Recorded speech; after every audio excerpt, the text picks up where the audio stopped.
എല്ലാവർക്കും ഈ സത്സംഗത്തിലേക്ക് സുസ്വാഗതം.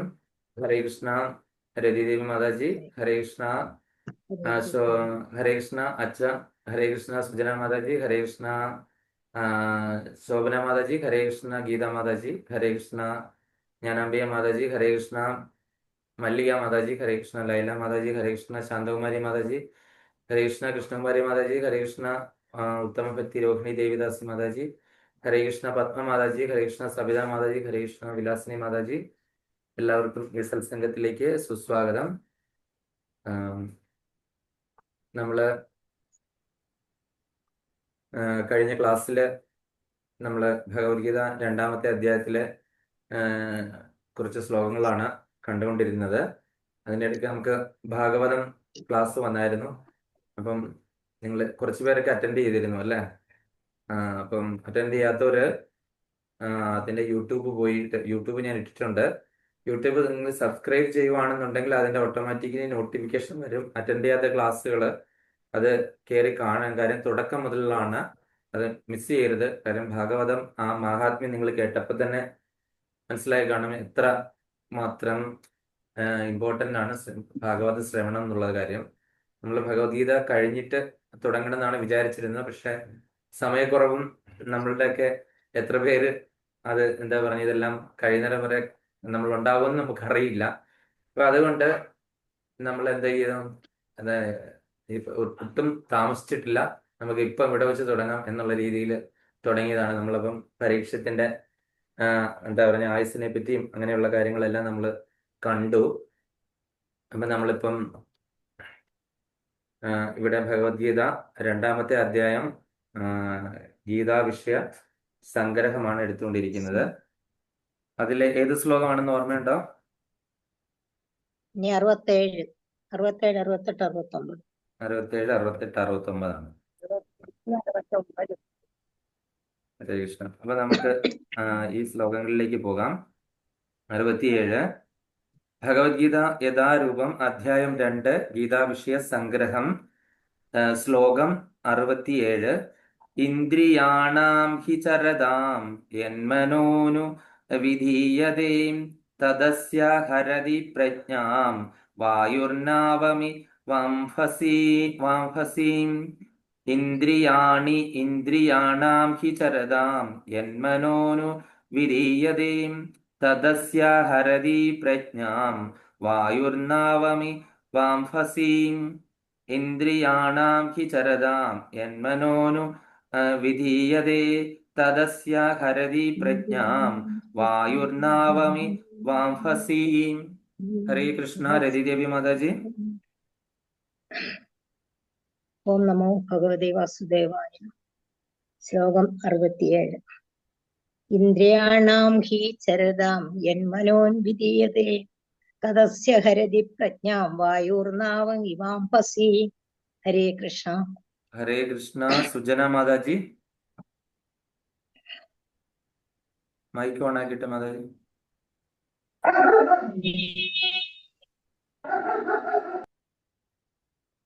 Mic on ആക്കിയില്ല.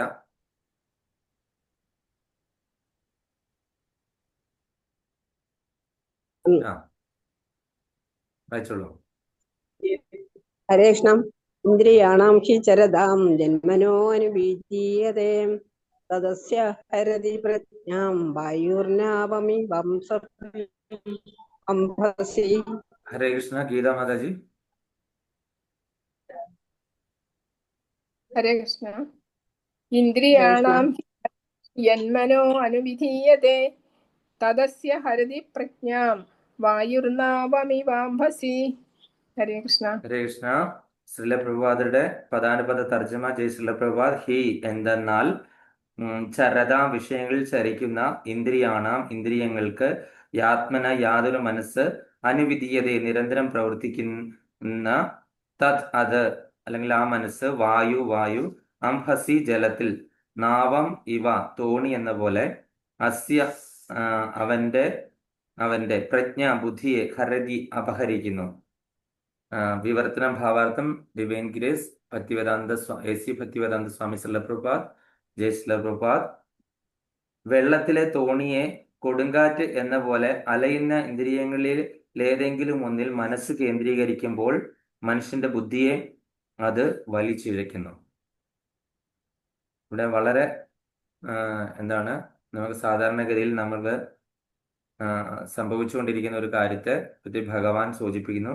ശ്രീല പ്രഭുപാദർ അതിനെപ്പറ്റി വളരെ ചെറുതായിട്ട് പറയുന്നു. കാര്യം നമ്മളുടെ ഇന്ദ്രിയങ്ങളുടെ അവസ്ഥയിൽ ഓരോ ഇന്ദ്രിയങ്ങൾ നമ്മൾ ശരിക്കും ഇന്ദ്രിയങ്ങളെ എങ്ങനെ നിയന്ത്രിക്കണം എന്നൊക്കെ പറഞ്ഞ് കുറേ ശ്ലോകങ്ങളിലായിട്ട് ഇങ്ങനെ പറഞ്ഞുകൊണ്ടിരിക്കുകയാണ്. ഇന്ദ്രിയ നിയന്ത്രണം എന്ന് പറഞ്ഞു കഴിഞ്ഞാൽ നമ്മളുടെ നമ്മൾക്ക് ആർക്കും സാധ്യമാകാത്ത ഒരു കാര്യമാണ്. വളരെ നിസ്സാരമാണെങ്കിൽ കൂടിയും നമ്മൾക്ക് ഒരാൾക്കും, ഞാൻ ഈ പറയുന്ന എനിക്കോ നിങ്ങൾക്ക് പലർക്കോ സാധിക്കാത്ത കാര്യങ്ങളാണ്. അപ്പൊ അത് എങ്ങനെ നമ്മളത് പ്രാക്ടീസ് ചെയ്യണം എന്ന് ഭഗവാൻ അത് ഇന്ദ്രിയ നിയന്ത്രണം കൊണ്ടേ നമുക്ക് മുന്നോട്ടൊരു പുരോഗതി ഉണ്ടാകുകയുള്ളൂ.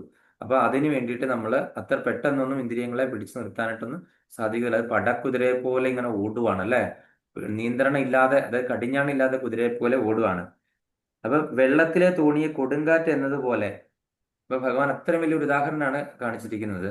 സമുദ്രത്തിൽ കൂടെ ഒരു തോണി കൊടുങ്കാറ്റ് പിടിക്കുന്ന മാതിരി ഇപ്പൊ എങ്ങനെ എങ്ങോട്ട് ഏത് ദിക്കിലേക്ക് പോകും നമുക്ക് പറയാൻ പറ്റത്തില്ല അല്ലെ. കാറ്റ് ഇതനുസരിച്ചിട്ട് ആ തോണിയെ പിടിച്ചു ഉലയ്ക്കുന്ന മാതിരിയാണ് ഇന്ദ്രിയങ്ങളിൽ ഏതെങ്കിലും ഒന്നിൽ മനസ്സ് കേന്ദ്രീകരിക്കുമ്പോൾ മനുഷ്യന്റെ ബുദ്ധി അത് വലിച്ചിഴയ്ക്കുന്നു.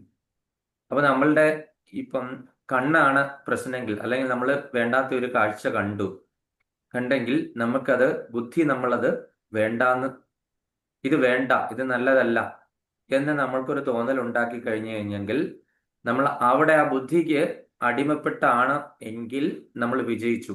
പക്ഷെ അവിടെ എന്ത് ചെയ്യും, മനസ്സ് ഈ കൊടുങ്കാറ്റൊരു തോണിയെ പിടിച്ച് വലിക്കുന്നത് മാതിരി മനസ്സ് എന്ത് ചെയ്യും, ഭയങ്കരമായിട്ട് പിടിച്ച് കൂലങ്കഷമായിട്ട് നമ്മൾ അതിലേക്ക് തന്നെ, അരുത് എന്ന് പറയുന്ന സംഭവത്തിലേക്ക് തന്നെ നമ്മൾ നോക്കാനും ചെയ്യാനായിട്ടും ഭയങ്കരമായിട്ട് അതിഭയങ്കരമായിട്ടുള്ള പ്രേരണ കൊടുക്കും. അപ്പൊ ഒരു കാര്യം ചെയ്തു കഴിഞ്ഞാൽ അത് തെറ്റാണ് എന്ന് നമുക്കറിയാം. ബുദ്ധി നമ്മളോട്, അല്ലെങ്കിൽ നമ്മളോട് മനസാക്ഷി, അല്ലെങ്കിൽ ഭഗവാനാണ് മനസാക്ഷിയായിട്ടിരിക്കുന്നത്.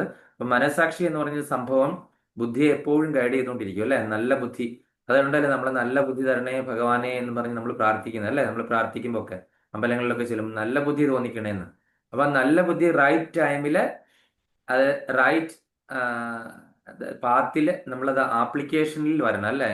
അല്ലെങ്കിൽ അതുകൊണ്ട് പ്രയോജനമുണ്ടോ? നമുക്ക് എപ്പോ അത് ബുദ്ധി പ്രയോഗിക്കേണ്ട സമയത്ത് അത് നമുക്ക് ആപ്ലിക്കേഷനിൽ തലത്തിലേക്ക് എത്തിക്കഴിഞ്ഞെങ്കിൽ മാത്രമേ നമുക്ക് ആ ബുദ്ധി കൊണ്ട് കാര്യമുള്ളൂ. അല്ലെങ്കിൽ നമ്മൾ ദുർബുദ്ധി ബാധിച്ചവനെ പോലെ ഇരിക്കും അല്ലെ. നമുക്ക് കുബുദ്ധിയാണ് അല്ലെങ്കിൽ ദുർബുദ്ധിയാന്ന് പറയും അല്ലെ. ആ ബുദ്ധി റൈറ്റ് ടൈമില് അതിന്റെ ആ ഒരു സാഹചര്യത്തിൽ തന്നെ അപ്ലൈ ചെയ്യണം. അതിനു വേണ്ടിയിട്ട് നമുക്ക് ദൈവകൃപ ഉണ്ടാകണം അല്ലെ.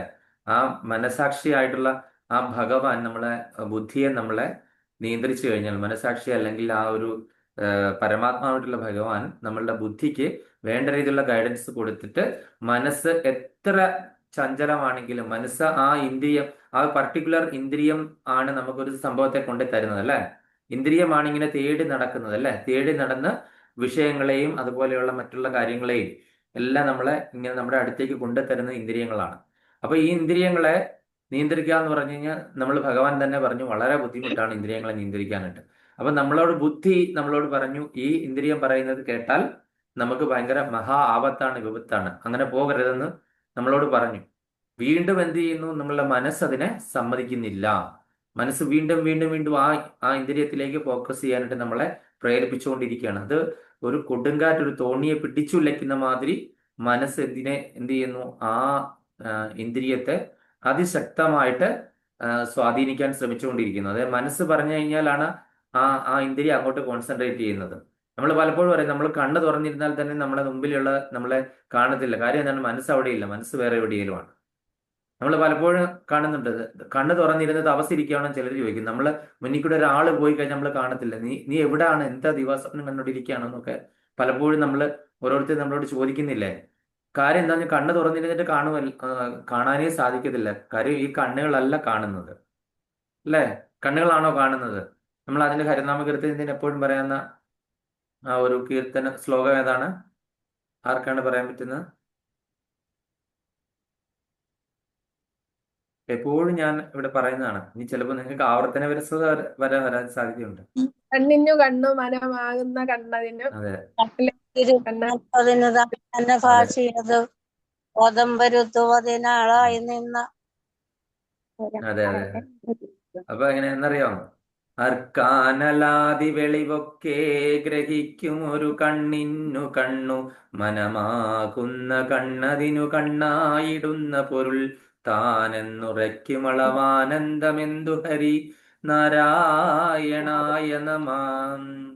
അർക്കൻ, അനലൻ തുടങ്ങിയവയെ നമ്മൾ കാണുന്ന ഈ കണ്ണുകളാണോ ശരിക്കും കാണുന്നത്? ആ കണ്ണിന്റെ കണ്ണ് മനമാണ്, മനസ്സുകൊണ്ടാണ് കാണുന്നത്.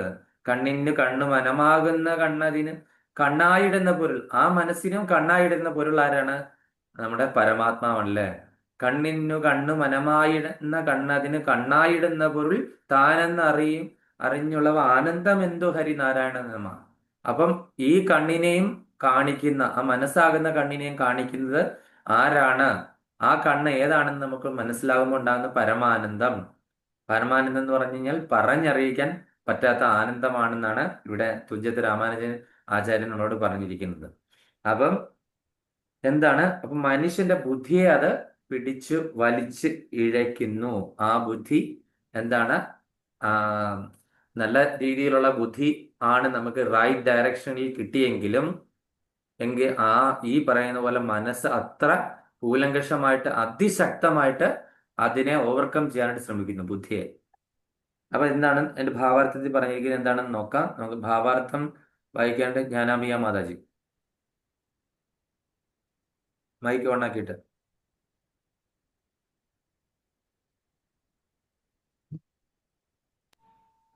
ഭാവാർത്ഥം. ജയശ്രീല പ്രഭാതിജയ്. എല്ലാ ഇന്ദ്രിയങ്ങളെയും ഭഗവത് സേവനത്തിൽ ഏർപ്പെടുത്താത്ത പക്ഷം അവയിൽ വിഷയലോലുപമായ ഒന്നു മാത്രം മതി ഭക്തനെ ദിവ്യമായ പുരോഗതിയുടെ പാതയിൽ നിന്ന് വ്യതിചലിപ്പിക്കുവാൻ. അംബരീഷ ചരിത്രത്തിൽ കാണുന്നത് പോലെ ഇന്ദ്രിയങ്ങൾ ഒന്നൊഴിയാതെ കൃഷ്ണാവബോധത്തിൽ പ്രവർത്തന നിരതമാക്കണം. അതാണ് സംയമനത്തിനുള്ള ശരിയായ മാർഗം. ഹരേ കൃഷ്ണ. ഹരേ കൃഷ്ണ. അപ്പൊ ഇവിടെ ഭാവാർത്ഥത്തിൽ ശ്രീ ഇളപ്രഭാതർ പറയുന്നത് ആരുടെ ഉദാഹരണം വെച്ചിട്ടാണ് പറയുന്നത്? അംബരീഷ് മഹാരാജാവിന്റെ ഉദാഹരണം വെച്ചിട്ടാണ് പറയുന്നത്. അംബരീഷ് മഹാരാജാവിനെ പറ്റി ഒരു പർപ്പോട്ടില് വ്യക്തമായിട്ട് ശ്രീലപ്രഭാതർ നമ്മള് കുറെ ശ്ലോകങ്ങൾക്ക് മുൻപേ, നിങ്ങളൊക്കെ അത് പലരും എനിക്ക് തോന്നുന്നു അത് നന്നായിട്ട് പഠിച്ചു. ഞാൻ പ്രശ്നോത്തരി ഇട്ട സമയത്തും നന്നായിട്ട് ആൻസർ ചെയ്തിരുന്നു, ആ ക്വസ്റ്റ്യൻസ് അതിൽ നിന്ന് വന്നിരുന്നു. അപ്പൊ അംബരീഷ് മഹാരാജ എന്ന് പറഞ്ഞു കഴിഞ്ഞാൽ നവവിധ ഭക്തിയും എല്ലാം ആചരിക്കുന്ന ഒരാളാണ്. അദ്ദേഹം ഒരു സാധാരണ വ്യക്തിയാണ്, ഒരു രാജാവാണ് അല്ലെ. ഒരു രാജാവിനെ സംബന്ധിച്ച് ഒരു ക്ഷത്രിയനാണ്. അപ്പൊ ക്ഷത്രിയനായ ഒരു വ്യക്തിക്ക് എങ്ങനെ ഒരു ബ്രാഹ്മണനാകാം എന്ന് കാണിച്ചു തന്ന ഒരു വ്യക്തിയാണ്. ബ്രാഹ്മണൻ എന്ന് പറഞ്ഞു കഴിഞ്ഞാൽ ബ്രാഹ്മണ കുലത്തിൽ എന്ന് നമ്മൾ പലപ്പോഴും വിചാരിക്കുന്ന ബ്രാഹ്മണ കുലത്തിൽ അല്ല, ബ്രാഹ്മണ ബന്ധുവായിട്ടല്ല. അദ്ദേഹം ജീവിതം കൊണ്ട്, അദ്ദേഹം കർമ്മം കൊണ്ട് ബ്രാഹ്മണനായി കാണിച്ചു തന്ന ആളാണ് അല്ലെ. എല്ലാ ഇന്ദ്രിയങ്ങളെയും ഭഗവത് സേവയ്ക്ക് വേണ്ടിയിട്ടാണ് ചെലവഴിച്ചത്. അദ്ദേഹത്തിന്റെ കണ്ണുകൾ എവിടെയായിരുന്നു? അദ്ദേഹത്തിന്റെ കണ്ണുകൾ ഭഗവാന്റെ അർച്ച വിഗ്രഹത്തിലായിരുന്നു എപ്പോഴും ഉടക്കിയിരുന്നത് അല്ലെ. അദ്ദേഹത്തിന്റെ കാതുകളോ ഭഗവാന്റെ ഭാഗവതം കേൾക്കാനും ഭഗവാന്റെ കഥാശ്രവണങ്ങളിൽ ലീലകൾ കേൾക്കാനും അതുപോലെ നാമജപം കേൾക്കാനും. അദ്ദേഹത്തിന്റെ നാവ് ചലിപ്പിച്ചത് എന്തിനു വേണ്ടിയിട്ട് മാത്രമാണ്? ഭഗവാനെ പറ്റി പറയാനും ഭഗവാനെ പറ്റി സ്തുതിക്കാനും നാമം ചെല്ലാനും വേണ്ടിയിട്ട് മാത്രം. അതുപോലെ തന്നെ രാജാവായിട്ടും എങ്ങനെ ഇത് ചെയ്യാൻ പറ്റുമെന്നുള്ളതാണ് നമ്മളുടെയൊക്കെ സംശയം. പക്ഷെ അത് ചെയ്യാനായിട്ട് സാധിക്കും. അദ്ദേഹം ഒരു രാജർഷി തന്നെ ആയിരുന്നു. രാജാവായിട്ടും കൂടി ഋഷി തുല്യനായിട്ട് ജീവിച്ചിരുന്ന ഒരാളാണ്. പിന്നെ അടുത്തത് അദ്ദേഹത്തിന്റെ എന്താണ്? നാവ്. അദ്ദേഹത്തിന്റെ ആ ഘ്രാണം അല്ലെങ്കിൽ ആ ഒരു മൂക്ക് എന്തിനു വേണ്ടി ഉപയോഗിച്ചിരുന്നു?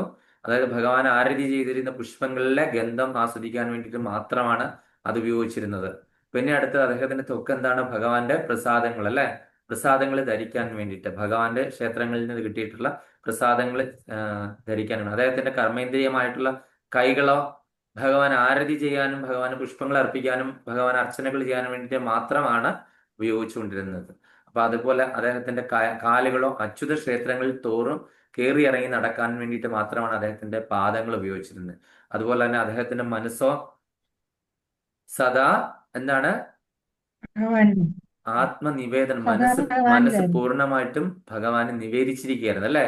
ഭഗവാന് നിവേദിച്ചിരിക്കുകയാണ് മനസ്സ്. ഭഗവാന്റെ അടുക്കലാണ് ആ മനസ്സ് ഏൽപ്പിച്ചിരിക്കുന്നത് അല്ലെ. അപ്പൊ അങ്ങനെയുള്ള ആ ആ ഒരു രീതിയിലേക്ക് നമുക്ക് വന്നു കഴിഞ്ഞാൽ നമുക്ക് ഈ പറഞ്ഞതിൽ എത്ര എണ്ണം നമുക്ക് പാലിക്കാനായിട്ട് പറ്റും? നിരന്തരം പ്രാക്ടീസ് കൊണ്ട് നമുക്ക് അല്ല, അതുകൂടെ എന്താണ് മുടങ്ങാതെ ഏകാദശി എടുക്കുമായിരുന്നല്ലോ. മുടങ്ങാതെ മുടങ്ങാതെ ഏകാദശി ഏകാദശി എടുക്കുമായിരുന്നു. മുടങ്ങാതെ ഏകാദശി എടുക്കുന്നത്. ഏകാദശിയായിട്ട് ബന്ധപ്പെട്ട കഥകൾ നമ്മൾ കേട്ടിട്ടുണ്ട് അല്ലെ. ദുർവാസാവുമായിട്ട് ബന്ധപ്പെട്ടുള്ള പലതവണ നമ്മളത് കേട്ടിട്ടുണ്ട്. അപ്പൊ അങ്ങനെ നമുക്ക് ഇതിൽ എന്തൊക്കെ പറ്റും? നമുക്ക് ഏകാദശി എടുക്കാൻ പറ്റും അല്ലെ. നമ്മൾ സാധാരണ കഴിക്കുന്ന ഭക്ഷണം നിങ്ങൾ ഒന്ന് കുറച്ചു എന്ന് മാത്രമല്ലേ ഉള്ളൂ. എല്ലാവർക്കും ഏകാദശി എടുക്കുന്നതിന് കുഴപ്പമില്ല. പിന്നെ നാമജപം നമുക്ക് നടക്കാൻ പറ്റും. നമ്മൾ ഭഗവത്ഗീത ഒക്കെ അങ്ങനെ വായിക്കുന്ന അറ്റ്ലീസ്റ്റ് നമ്മൾ ക്ലാസ്സിലെങ്കിലും സത്സംഗത്തിൽ കയറുന്ന സമയത്തെങ്കിലും പഠിക്കാൻ ശ്രമിക്കുക. അല്ലെങ്കിൽ ആ പഠിച്ച ശ്ലോകം ഒന്നുകൂടെ ഒന്ന് എടുത്ത് വായിച്ചു നോക്കുക. അങ്ങനെയെങ്കിലും ചെയ്യുക. നമ്മൾ ആ സത്സംഗത്തിൽ പഠിച്ച ശ്ലോകം ആ ഒരാഴ്ചക്കുള്ളിൽ ഒന്നുകൂടെ ഒന്ന് റിവൈസ് ചെയ്ത് നോക്കുക. അതുപോലെ ഭാഗവതം നമ്മൾ തുടങ്ങിയിട്ടുണ്ട്. അപ്പൊ ഭാഗവതം നമ്മൾ എടുത്ത ശ്ലോകങ്ങളൊക്കെ തന്നെ അതിന്റെ ഭാവാർത്ഥം അടക്കം ഒന്ന് വായിച്ചു നോക്കുക. അപ്പൊ സത്സംഗത്തിൽ കയറുക. അപ്പൊ അങ്ങനെയെങ്കിലും ആ സമയത്തെങ്കിലും നമുക്ക് അതിനകത്ത് വ്യാപൃതരാകാനായിട്ട് സാധിക്കും. അതുപോലെ തന്നെ നമ്മൾ ആരതി സോങ്ങുകളൊക്കെ കുറെ പഠിച്ചു അല്ലെ. ആരതി സോങ്ങുകളൊക്കെ നമുക്ക് പ്രാക്ടീസ് ചെയ്യാം. ഞാനിപ്പം ഏതൊക്കെയാ പറഞ്ഞത്? ഞാനിപ്പം ഗൗരാരതിയും മംഗളാരതിയും കഴിഞ്ഞു. ഇനിയിപ്പോ ഗുരുവാരതി ഉണ്ട്, തുളസിയാരതി ഉണ്ട് അല്ലെ. പിന്നീട് എപ്പോഴേലും സമയമുണ്ട് ശയനാരതി നോക്കാം. അപ്പൊ അങ്ങനെ അതൊക്കെ നമ്മള് വീട്ടിൽ നിന്ന് റിവിഷൻ എടുക്കാണ്ട് ശ്രമിക്കണം. ഇപ്പൊ ഹരിനാമജപം നമ്മള് 2 റൗണ്ട് ജപിച്ചുകൊണ്ടിരിക്കുന്നവരെ 4 റൗണ്ട് ആക്കി മാറ്റുക. പിന്നെ എന്താ പറയുന്നത്, നമ്മള് ഭഗവാന്റെ ദിവ്യധാമങ്ങളിലൊക്കെ പോകാനായിട്ട് അവസരം കിട്ടുന്ന സമയത്ത് അവിടെ പോകുക. മധുരാവാസം എന്ന് പറയും അതിന്. ചൈതന്യ ചരിതാമൃതത്തിൽ പറഞ്ഞ മധുരാവാസം. അപ്പൊ അങ്ങനെ ദിവ്യധാമങ്ങളിലൊക്കെ പോകാനായിട്ട് വൃന്ദാവനത്തിലോ ഹരിദ്വാർ, ഋഷികേശ്, ബദ്രിനാഥ്, കേദാർനാഥ്, അതുപോലെ ജഗന്നാഥപുരി, മായാപൂര്, ദ്വാരക, ഇങ്ങനെയൊക്കെയുള്ള സ്ഥലങ്ങളിൽ, അതുപോലെ നമ്മുടെ തമിഴ്നാട്ടിലുള്ള സ്ഥലം ശ്രീരംഗം, പിന്നെ എന്താണ് വരദരാജ ടെമ്പിള്, അതുപോലെ തിരുപ്പതി, അഹോബിലം, സിംഹാചലം, ഇങ്ങനെയൊക്കെയുള്ള പ്രധാനപ്പെട്ട ഭഗവാന്റെ ദിവ്യധാമങ്ങളിൽ പോകാനായിട്ട് അവസരം കിട്ടുമ്പോൾ നമ്മൾ പോകുക. നമ്മൾ ടൂറിന് വേണ്ടിയിട്ടല്ല പോകേണ്ടത്. ടൂർ മൂഡിലെ വേണ്ടിയിട്ടല്ല നമ്മൾ പോകുന്നത് അല്ലെ. നമ്മൾ ഭഗവാന്റെ ആ ഒരു സ്ഥലത്തിന്റെ ഇമ്പോർട്ടൻസ്, ആ ഓരോ സ്ഥലത്തിനും അതിൻ്റെതായ ഇമ്പോർട്ടൻസും ഉണ്ട്. ഓരോ ഡയറ്റിക്കും അതിൻ്റെതായ ഇമ്പോർട്ടൻസ് ഉണ്ട് അല്ലെ. ആ ഡയറ്റി അവിടെ എങ്ങനെയാ വന്നത്, അതിനെല്ലാം ഒരു പാസ്റ്റ് ടൈംസ് ഉണ്ടായിരിക്കും. അപ്പൊ ഇങ്ങനെ നമ്മൾ പ്രധാനപ്പെട്ട ക്ഷേത്രങ്ങളിൽ പോകുമ്പോൾ ആ ഡയറ്റിയെ കാണുമ്പോഴത്തേനും ആ ഒരു സ്ഥലത്ത് ചെന്നെത്തിയാൽ തന്നെ എന്താണ് പവിത്രതയാണ് അല്ലെ.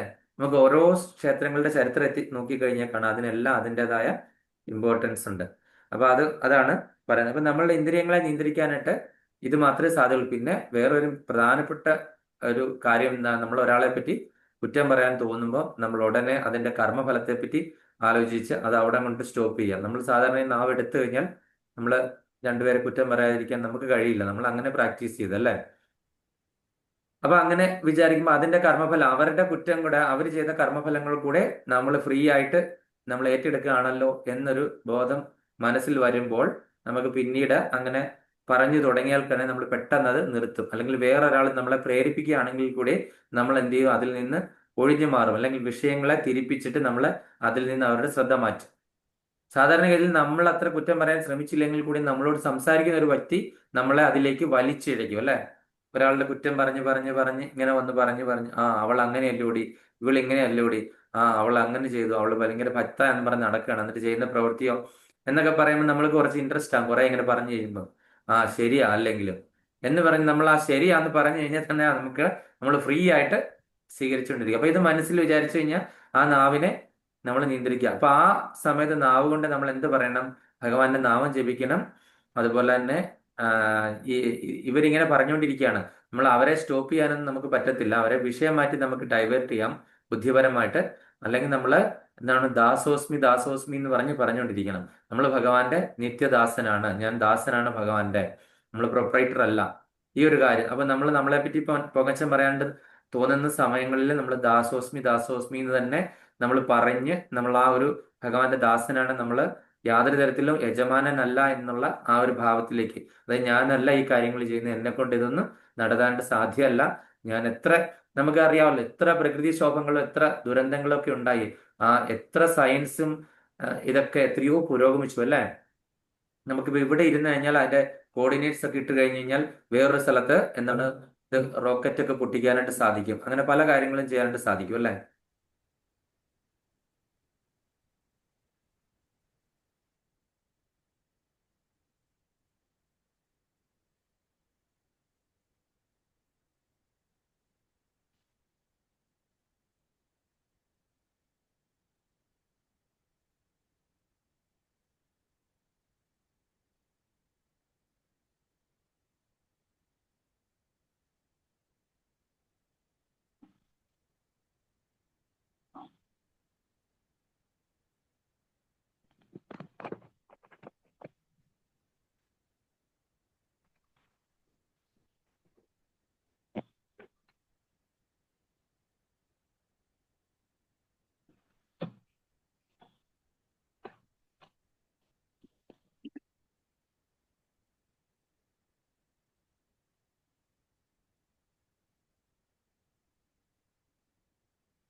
അപ്പോൾ നമ്മള്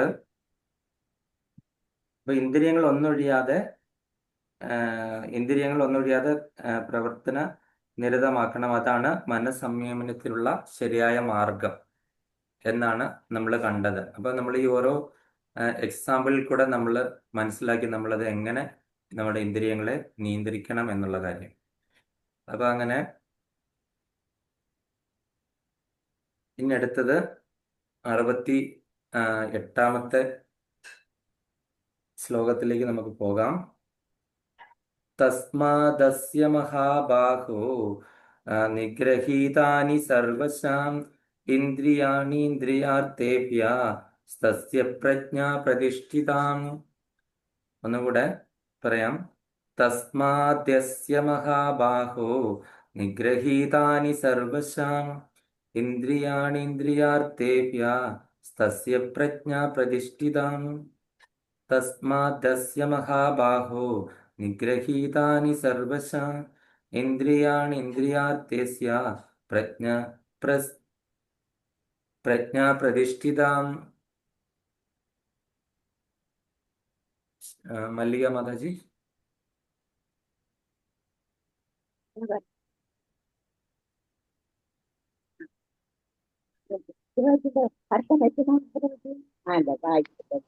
തസ്മാദ്യസ്യ മഹാബാഹോ നിഗ്രഹീതാനി സർവശ ഇന്ദ്രിയാണീന്ദ്രിയാർത്ഥേഭ്യഃ തസ്യ പ്രജ്ഞാ പ്രതിഷ്ഠിതാ.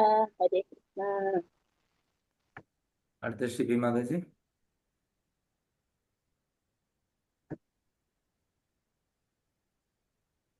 തസ്മാദസ്യ മഹാബാഹോ നിഗ്രഹീതാനി സർവശാം ഇന്ദ്രിയാണീന്ദ്രിയാർത്ഥേഭ്യസ്തസ്യ പ്രജ്ഞാ പ്രതിഷ്ഠിതാ.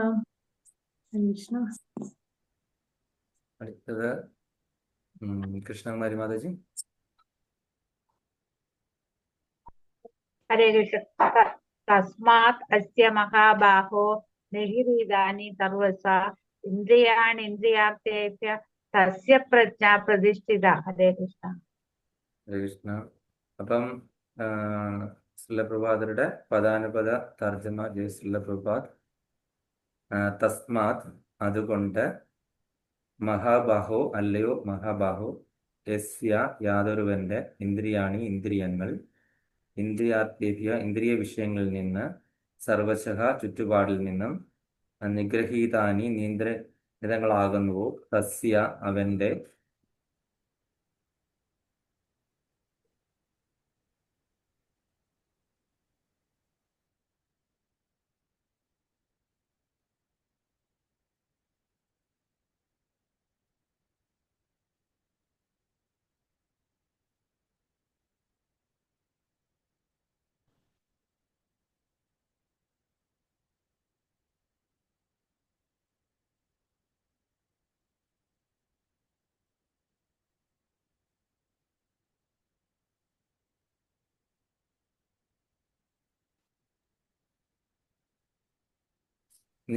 നിഗ്രഹീതാനി നിയന്ത്രിതങ്ങളാകുന്നുവോ തസ്യ അവന്റെ പ്രജ്ഞ ബുദ്ധി പ്രതിഷ്ഠിതമാകുന്നു.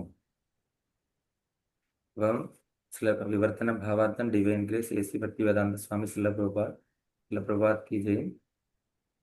അതുകൊണ്ട് കൈക്കരുത്തുള്ളവനെ ഇന്ദ്രിയങ്ങളെ അവയുടെ വിഷയങ്ങളിൽ നിന്ന് പിന്മാറ്റാൻ കഴിവുള്ള ആളാണ് സ്ഥിതപ്രജ്ഞൻ. അപ്പൊ നമ്മള് ആ ഒരു വേറൊരു ടോപ്പിക്കിലേക്ക് വരുവാണ്. ഇവിടെ പറഞ്ഞിരിക്കുന്നു ഇന്ദ്രിയങ്ങളെ അവയുടെ വിഷയങ്ങളിൽ നിന്ന് പിന്മാറ്റാൻ കഴിവുള്ള ആളാണ് സ്ഥിതപ്രജ്ഞൻ. നമ്മൾ വേറൊരു ശ്ലോകത്തിൽ കണ്ടു, ഇന്ദ്രിയങ്ങളെ നിയന്ത്രിക്കാനായിട്ട് എന്ത് ചെയ്യണം? ആമ തൻ്റെ അവയവങ്ങളെ ഉൾവലിക്കുന്നത് പോലെ ഇന്ദ്രിയങ്ങളെ നമ്മൾ ഉൾവലിക്കണം അല്ലേ? ഇത് അത്ര ഈസിയുള്ള കാര്യമല്ല എന്ന് നമ്മൾ കണ്ടു. അപ്പൊ ഇവിടെ പറഞ്ഞിരിക്കുന്നു കൈക്കരുത്തുള്ളവനെ എന്നാണ് പറഞ്ഞിരിക്കുന്നത് അർജുനനെ. അപ്പൊ ഇന്ദ്രിയങ്ങൾ അവയുടെ വിഷയങ്ങളിൽ നിന്ന് പിന്മാറ്റാൻ കഴിവുള്ള ആളാണ് സ്ഥിതപ്രജ്ഞൻ എന്ന് പറയുന്നത്. അപ്പൊ അങ്ങനെ നമ്മൾ ഇതെന്താണെന്നതിന്റെ ഭാവാർത്ഥം എന്താണെന്ന് നോക്കാം. ആരാണ് വായിക്കുന്നത്? പത്മ മാതാജി. ഹരേ കൃഷ്ണ. ഭാവാർത്ഥം: ഇന്ദ്രിയങ്ങളെ കൃഷ്ണന്റെ അതീന്ദ്രിയ സേവനത്തിൽ നിയോഗിക്കുക അഥവാ കൃഷ്ണാവബോധത്തിൽ മുഴുകുക വഴി മാത്രമേ ഒരാൾക്ക് ഇന്ദ്രിയ സുഖാവേശം നിയന്ത്രിക്കാൻ കഴിയൂ. ശത്രുക്കളെ ഒതുക്കുന്നത് കൂടുതൽ ശക്തി കൊണ്ടാണല്ലോ. ഇന്ദ്രിയങ്ങളെ മനുഷ്യ പ്രയത്നം കൊണ്ട് ഒതുക്കാനാവില്ല. അതിനവയെ ഭഗവത് സേവനത്തിൽ എപ്പോഴും ഏർപ്പെടുത്തുക മാത്രമാണ് ഉപായം. കൃഷ്ണാവബോധം കൊണ്ട് വേണം സ്ഥിതപ്രജ്ഞനാകാനെന്നും വിശ്വാസനായ ഒരു ആധ്യാത്മ ഗുരുവിന്റെ മേൽനോട്ടത്തിൽ പരിശീലിക്കേണ്ടതാണ് ഈ കലയെന്നും അറിയുന്ന ഒരാൾ സാധകൻ അല്ലെങ്കിൽ മുക്തിക്ക് യോഗ്യനായവൻ എന്നും വിളിക്കപ്പെടുന്നു. ഹരേ കൃഷ്ണ. അപ്പോൾ നമ്മളിവിടെ കണ്ടു എന്താണ്? ഇന്ദ്രിയങ്ങളെ ഭഗവാന്റെ അതീന്ദ്രിയ സേവനത്തിനായിട്ട് നിയോഗിക്കുക. അതായത് കൃഷ്ണാവബോധത്തിൽ മുഴുകിയ ഒരാൾക്ക് മാത്രമേ ഒരാൾക്ക് ഇന്ദ്രിയ സുഖാവേശം നിയന്ത്രിക്കാൻ കഴിയൂ. അപ്പൊ നമ്മൾ അതിനു വേണ്ടിയിട്ട് ചെയ്യേണ്ടത് നമ്മളിപ്പോൾ ചെയ്തുകൊണ്ടിരിക്കുന്ന കാര്യങ്ങൾ അത് പ്രാക്ടീസ് ചെയ്യുക, അത് നടപ്പിൽ വരുത്തുക. നമ്മളത് തുടക്കത്തിലൊക്കെ നമുക്ക് തോന്നിയേക്കാം അതൊരിക്കലും നടക്കില്ലാത്ത കാര്യമാണെന്ന്. പക്ഷെ പതിയെ അത് സാധ്യമാകും. സാധനയിൽ കൂടെ, നിരന്തരം പ്രാക്ടീസിൽ കൂടെ, സാധന ഭക്തിയിൽ കൂടി അത് സാധ്യമാകാനായിട്ട് സാധിക്കുന്നതേ ഉള്ളൂ. അപ്പൊ ശത്രുക്കളെ ഒതുക്കുന്നത് കൂടുതൽ ശക്തി കൊണ്ടാണല്ലോ. അപ്പം അതുകൊണ്ടാണ് കൈക്കരുത്തുള്ളവനെ എന്ന് പറയുന്നത് അല്ലെ. ഇവിടെ ഭഗവാൻ അഭിസംബോധന ചെയ്തിരിക്കുന്ന കൈക്കരുത്തുള്ളവനെ എന്നാണ്. അപ്പൊ ശത്രുക്കളെ ഒതുക്കുന്നത് കൊണ്ട് കൂടുതൽ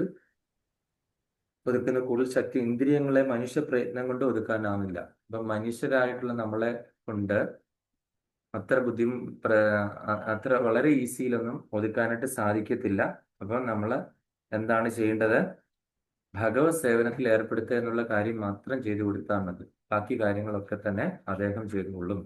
കാര്യം അദ്ദേഹമാണ് ഈ ഇന്ദ്രിയങ്ങളിലെ നാഥൻ. ഋഷികേശ സേവനം ഭക്തിരുച്ചതയെ നമ്മൾ കേട്ടിട്ടുണ്ട്. അപ്പം അദ്ദേഹത്തെ സേവ ചെയ്യുക മാത്രമാണ് നമ്മൾ ഇന്ദ്രിയ നിയന്ത്രണത്തിന് വേണ്ടി ചെയ്യേണ്ട ഒരേ ഒരു കാര്യം.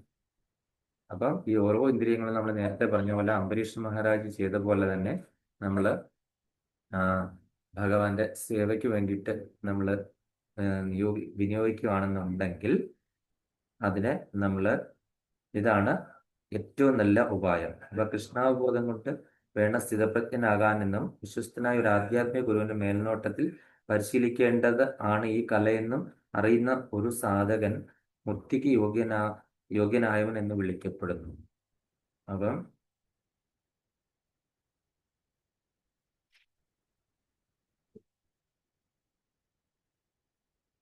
അപ്പൊ നമുക്ക് എന്താണ് കൃഷ്ണാവബോധം കൊണ്ട് മാത്രമേ നമുക്ക് സ്ഥിതപ്രജ്ഞൻ എന്ന് പറഞ്ഞാൽ എന്താണ്?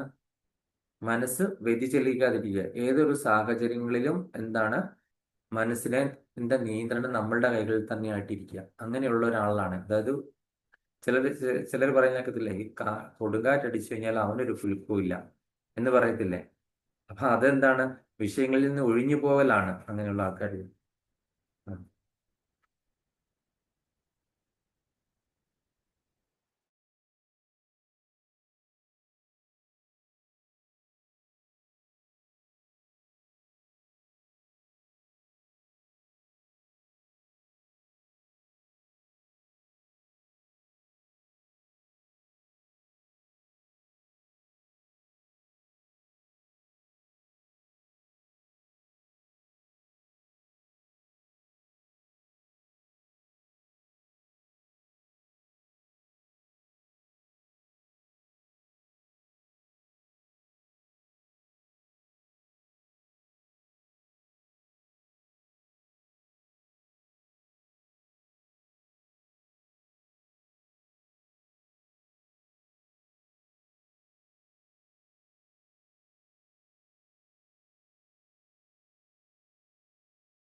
ഹരേ കൃഷ്ണ. അപ്പൊ നമ്മൾ എന്താണ് കണ്ടത്?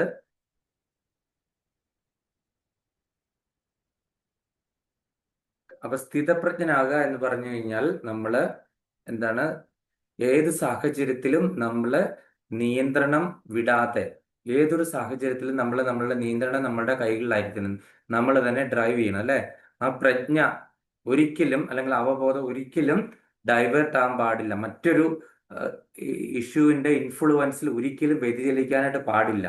ഏതൊരു സാഹചര്യത്തിൽ, ദുഃഖം ഉണ്ടാകുന്ന സമയത്താണെങ്കിലും സുഖം ഉണ്ടാകുന്ന സമയത്ത് അമിതമായിട്ട് അതിനെ ആനന്ദിക്കുക, ആഹ്ലാദിക്കുക, അല്ലെങ്കിൽ അതിന്റെ പേരിൽ കുറച്ച് വേണ്ടാത്ത കുറെ കാര്യങ്ങൾ ചെയ്തൊപ്പിക്കുക. അമിതമായ ആനന്ദം വരുന്ന സമയങ്ങളിൽ, അമിതമായ ദുഃഖം വരുന്ന സമയത്ത് എന്താണ് നിയന്ത്രണം വിട്ടിട്ട് കടുംകൈ ചെയ്യാനായിട്ട് ഒരുങ്ങുക. അല്ലെങ്കിൽ നമ്മൾ ദുഃഖം വരുന്ന സമയത്ത് ദേഷ്യം കൂടുക. അപ്പൊ അതിന്റെ ഫലമായിട്ട് നമ്മൾ ചുറ്റോടിയിട്ടുള്ളവരുടെ പെരുമാറ്റത്തിൽ, അല്ലെങ്കിൽ അവരോട് ക്രൂരമായിട്ട് എന്തെങ്കിലും ചെയ്യാനായിട്ട് തോന്നുക ദുഃഖം വരുന്ന സമയങ്ങളിൽ. അപ്പം ഇങ്ങനെയൊക്കെയുള്ള എല്ലാ കാര്യങ്ങളിലും ഇപ്പോൾ സ്ഥിതപ്രജ്ഞന്റെ കാര്യം എടുക്കുകയാണെന്നുണ്ടെങ്കിൽ അതിന് നിയന്ത്രണം ഉണ്ടാകും. ഏതൊരു സാഹചര്യത്തിലും വ്യതിചലിക്കാതിരിക്കാൻ ഒരു പ്രജ്ഞ അല്ലെങ്കിൽ ബുദ്ധി അങ്ങനെയുള്ള ആൾക്ക് തീർച്ചയായിട്ടും ഉണ്ടാകും. അപ്പം അതിനു വേണ്ടിയിട്ട് നമ്മൾ വിശ്വാസിനായ ഒരു ആധ്യാത്മിക ഗുരുവിന്റെ മേൽനോട്ടത്തിൽ ഈ കൃഷ്ണാവബോധം നമ്മൾ പരിശീലിക്കണം. വിശ്വസ്തനായ ഒരു ആത്മീയ ഗുരുവിന്റെ മേൽനോട്ടത്തിൽ ഇത് പ്രാക്ടീസ് ചെയ്താൽ മാത്രമേ നമ്മൾക്ക് ഇത് ഏത് സമയത്ത് എന്ത് ആപ്ലിക്കേഷൻ നമുക്ക് ചെയ്യാൻ പറ്റും എന്നുള്ള കാര്യം നമുക്ക് ആ വേണ്ട സമയത്ത് നമുക്ക് മനസ്സിലാവുള്ളൂ. അപ്പൊ ആ ഒരു ഗുരുവിന്റെ ഗൈഡൻസിൽ നമ്മൾ ഇങ്ങനെ പോകുമ്പോൾ നമുക്കറിയാം ഇതാണ് റൈറ്റ് ടൈമില് നമ്മൾ എങ്ങനെ പ്രതികരിക്കണം, എന്തിനെ നമ്മൾ ചില സമയത്ത് എന്താണ് നമ്മൾ എന്ത് കെട്ടുകാലും ഒരു കുല്ലങ്ങയില്ല, ചിലപ്പം രാഷ്ട്രീയ പ്രശ്നങ്ങളൊക്കെ ഇങ്ങനെ വന്ന് നമ്മളുടെ അടുക്കൽ ഭയങ്കര കൂലങ്കഷമായ ചർച്ചകൾ വരും, അത് വരും, ഇത് വരും. നമ്മൾ അതിലൊന്നും എന്താണ് കുലുങ്ങാതിരിക്കുക. കാര്യം ഇതൊക്കെ എന്താണ് ഇങ്ങനെ മാറി മറിച്ചും വന്നുകൊണ്ടിരിക്കും, അല്ലെ? കാറ്റും ശീതവും ഉഷ്ണവും വേനലും ഒക്കെ, ദുഃഖം അതുപോലെ സന്തോഷവും, ഇതെല്ലാം എന്താണ് മാറി മറിഞ്ഞുകൊണ്ടിരിക്കുന്ന സംഭവങ്ങളാണ്, അല്ലെ? അതൊന്നും ഒരിക്കലും ശാശ്വതമല്ല ഒരാൾക്കും, അല്ലെ? അപ്പൊ അതുകൊണ്ട് നമ്മൾ അതില് എന്താണ് കൂടുതൽ ആസക്തി അരുത്. അപ്പൊ ആസക്തി ഇല്ലാതെ ഒരേ രീതിയിൽ ഇതിനെയെല്ലാം ഉൾക്കൊള്ളുന്ന ആൾക്കാരാണ് സ്ഥിതപ്രജ്ഞൻ. അപ്പൊ സ്ഥിതപ്രജ്ഞനായിട്ടിരിക്കാനായിട്ട് നമ്മൾ എപ്പോഴും ശ്രദ്ധിക്കണം. അപ്പം സ്ഥിതപ്രജ്ഞനായ ആൾക്കാർ മുക്തിക്ക് യോഗ്യനാണെന്ന് ഭഗവാൻ പറയുന്നു. മനസ്സിലായില്ലേ? അപ്പം ആ സ്ഥിതപ്രജ്ഞനായാൽ വരെ മുക്തിക്ക് യോഗ്യനാകും അവൻ.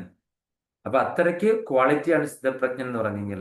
ഏതൊരു സാഹചര്യത്തിലും, അതായത് ചിലരുണ്ടല്ലേ കാറ്റ് പിടിക്കില്ലാത്ത രീതിയിൽ ഇരിക്കുന്നത്, അല്ലെ? നമ്മൾ വിളിച്ചു കഴിഞ്ഞാല് 100 വട്ടം അമ്മ എടാ നീ അവിടെ നിന്ന് അനങ്ങ്. അപ്പൊ സ്ഥിതപ്രജ്ഞനായിട്ടിരുന്ന് മൊബൈലിൽ നോക്കിയിരുന്ന് അറിയ പോലും ഇല്ലാതെ വേറൊരു ലോകത്തിൽ ഇരുന്ന് കഴിഞ്ഞാൽ നീ വന്നൊന്ന് ഭക്ഷണം കഴിക്കുവോ? നീ ഒന്ന് കുളിച്ചിട്ട് വാ, നിനക്ക് പോകണ്ടല്ലേ, ജോലിക്ക് പോകണ്ടല്ലേ, എന്ത് കേട്ടാലും ഒരു കുലുക്കവും ഇല്ലാതെ യാതൊരു പ്രതികരണവും ഇല്ലാതെ ഇരിക്കുന്ന ആളല്ല സ്ഥിതപ്രജ്ഞൻ എന്ന് പറയുന്നത്. നിങ്ങൾ അത് തെറ്റിദ്ധരിക്കരുത്. ഓക്കെ, ഞാൻ വിഷയങ്ങളിൽ നിന്നെല്ലാം ഞാൻ ഒഴിഞ്ഞു. അപ്പൊ ഞാൻ ഇനി തൊട്ട് ഭഗവത്ഗീതയിൽ ഭഗവാൻ പറഞ്ഞ പോലെ സ്ഥിതപ്രജ്ഞനായിട്ടിരിക്കുകയാണ്. അമ്മ 100 വട്ടം വിളിച്ചു. ഞാൻ കേട്ടിട്ടേ ഇല്ല. ഞാൻ സ്ഥിതപ്രജ്ഞനാണ്, എന്നെ ഇത് ബാധകമല്ല. അമ്മ അവിടെ കിടന്ന് വിളിച്ചോട്ടെ, അമ്മയുടെ വഴിക്ക് പോട്ടെ. അതുപോലെ തന്നെ കഴിക്കാൻ വിളിച്ചു, ഇല്ല. എന്നാ നീ വിളിച്ചിട്ട് വരാൻ പറഞ്ഞു. നീ എന്നാ ഓഫീസിൽ നേരെ ചൊവ്വയുള്ള സമയത്ത് പോകും, അതില്ല. ഇങ്ങനെ ഇരിക്കുന്ന ആളല്ല സ്ഥിതപ്രജ്ഞ. അപ്പം എന്തിനോടും പ്രതികരിക്കാതിരിക്കുക എന്നുള്ള ആ ഇത് പറഞ്ഞു കഴിഞ്ഞപ്പോൾ നമ്മൾ ആരും അങ്ങനെ തെറ്റിദ്ധരിക്കരുത്. അങ്ങനെയാണെന്നുണ്ടെങ്കിൽ അമ്മ എത്ര എന്നെ ചീത്ത പറഞ്ഞോട്ടെ, ഞാൻ ഇവിടുന്ന് അനങ്ങില്ല.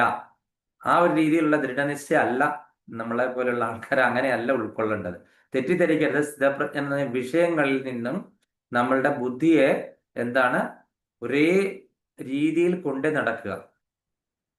അപ്പം അതിലൊന്നും നമ്മൾ ആസക്തി അതിൽ വീണു പോകാതെ അതിനെ സംയമനം പാലിച്ച് കൊണ്ടുപോകുന്ന ആളാണ് സ്ഥിതപ്രജ്ഞൻ. വിഷയങ്ങളിൽ നമ്മൾ ഇന്ദ്രിയങ്ങൾക്ക് അടിമയായി നമ്മൾ വീണു പോകാതിരിക്കും. ദ്വന്ദ്വങ്ങളിൽ ദ്വന്ദ്വ അതെ, വ്യതിചലിക്കാതെ. ദ്വന്ദ്വങ്ങളിൽ നമ്മൾ വ്യതിചലിക്കരുത് ഒരിക്കലും. ദ്വന്ദ്വം എന്ന് പറഞ്ഞാൽ എപ്പോഴും നമ്മൾ ദ്വന്ദ്വങ്ങളുടെ പിടിയിലാണ്, അല്ലെ? ഭഗവത്ഗീതയിൽ പറയുന്ന ദ്വന്ദ്വം എന്ന് പറഞ്ഞാൽ എന്താണ്? ഒന്നായ നിന്നയിഹ രണ്ടെന്നു കണ്ടളവിൽ ഉണ്ടായൊരിണ്ടൽ ബദമിണ്ടാവതല്ല മമ പണ്ടേ കണക്ക് വരുവാൻ നിൻ കൃപാവലികൾ ഉണ്ടാവേങ്കൽ ഇഹ നാരായണ എന്ന്. എന്താണ്? ഒന്നായ നിന്നെ രണ്ടെന്നു കണ്ടു. അപ്പൊ അത് തന്നെ ഒരു ദ്വന്ദ്വം അല്ലേ? നീ ഒന്നായിരുന്നു അല്ലേ, ഞാൻ നിന്നെ രണ്ടെന്ന് കണ്ടു. അപ്പൊ ആ രണ്ട് ഏതൊക്കെ ആകാം ദ്വന്ദ്വങ്ങള്?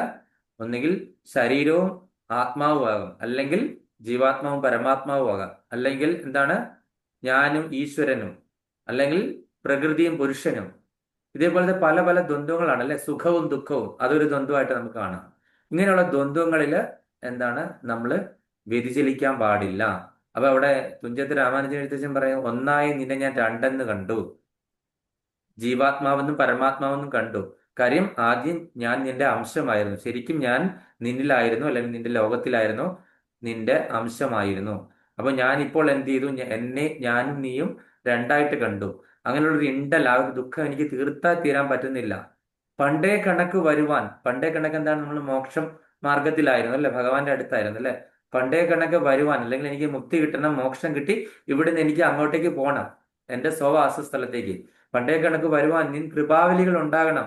നിന്റെ കൃപയുണ്ടെങ്കിൽ മാത്രമേ എനിക്ക് പണ്ടത്തെ പോലെ ആകാണ്ട് സാധിക്കുകയുള്ളൂ, അല്ലെങ്കിൽ നിന്റെ ലോകത്തെത്താണ്ട് സാധിക്കുകയുള്ളൂ. അതിന് ഉണ്ടാകുക എങ്കലേഹ നാരായണായ നമഃ, അല്ലയോ നാരായണ, നിന്റെ കൃപകൾ എനിക്ക് ഉണ്ടാകണം എന്നാണ് അവിടെ പറയുന്നത്. അപ്പം അടുത്ത ശ്ലോകം നോക്കാം, 69. ഇന്നത്തെ ശ്ലോകങ്ങളുടെയൊക്കെ ഭാവാർത്ഥം വളരെ കുറവാണ്, അപ്പൊ അതുകൊണ്ട് നമ്മൾ വേഗം തീരുമെന്ന് തോന്നുന്നു. അപ്പം 69. യാ നിശാ സർവഭൂതാനാം തസ്യാം ജാഗർത്തി സംയമീം യസ്യാം ജാഗ്രതി ഭൂതാനി സാ നിശാ പശ്യതോ മുനീം. യാ നിശാ സർവഭൂതാനാം തസ്യാം ജാഗർത്തി സംയമീം യസ്യാം ജാഗർത്തി ഭൂതാനി സാ നിശാ പശ്യതോ മുനീം. യാ നിശാ സർവഭൂതാനാം തസ്യാം ജാഗർത്തി സംയമീം യസ്യാം ജാഗ്രതി ഭൂതാനി സാ നിശാ പശ്യതോ മുനീം. ഹരേ കൃഷ്ണ. ലൈല മാതാജി.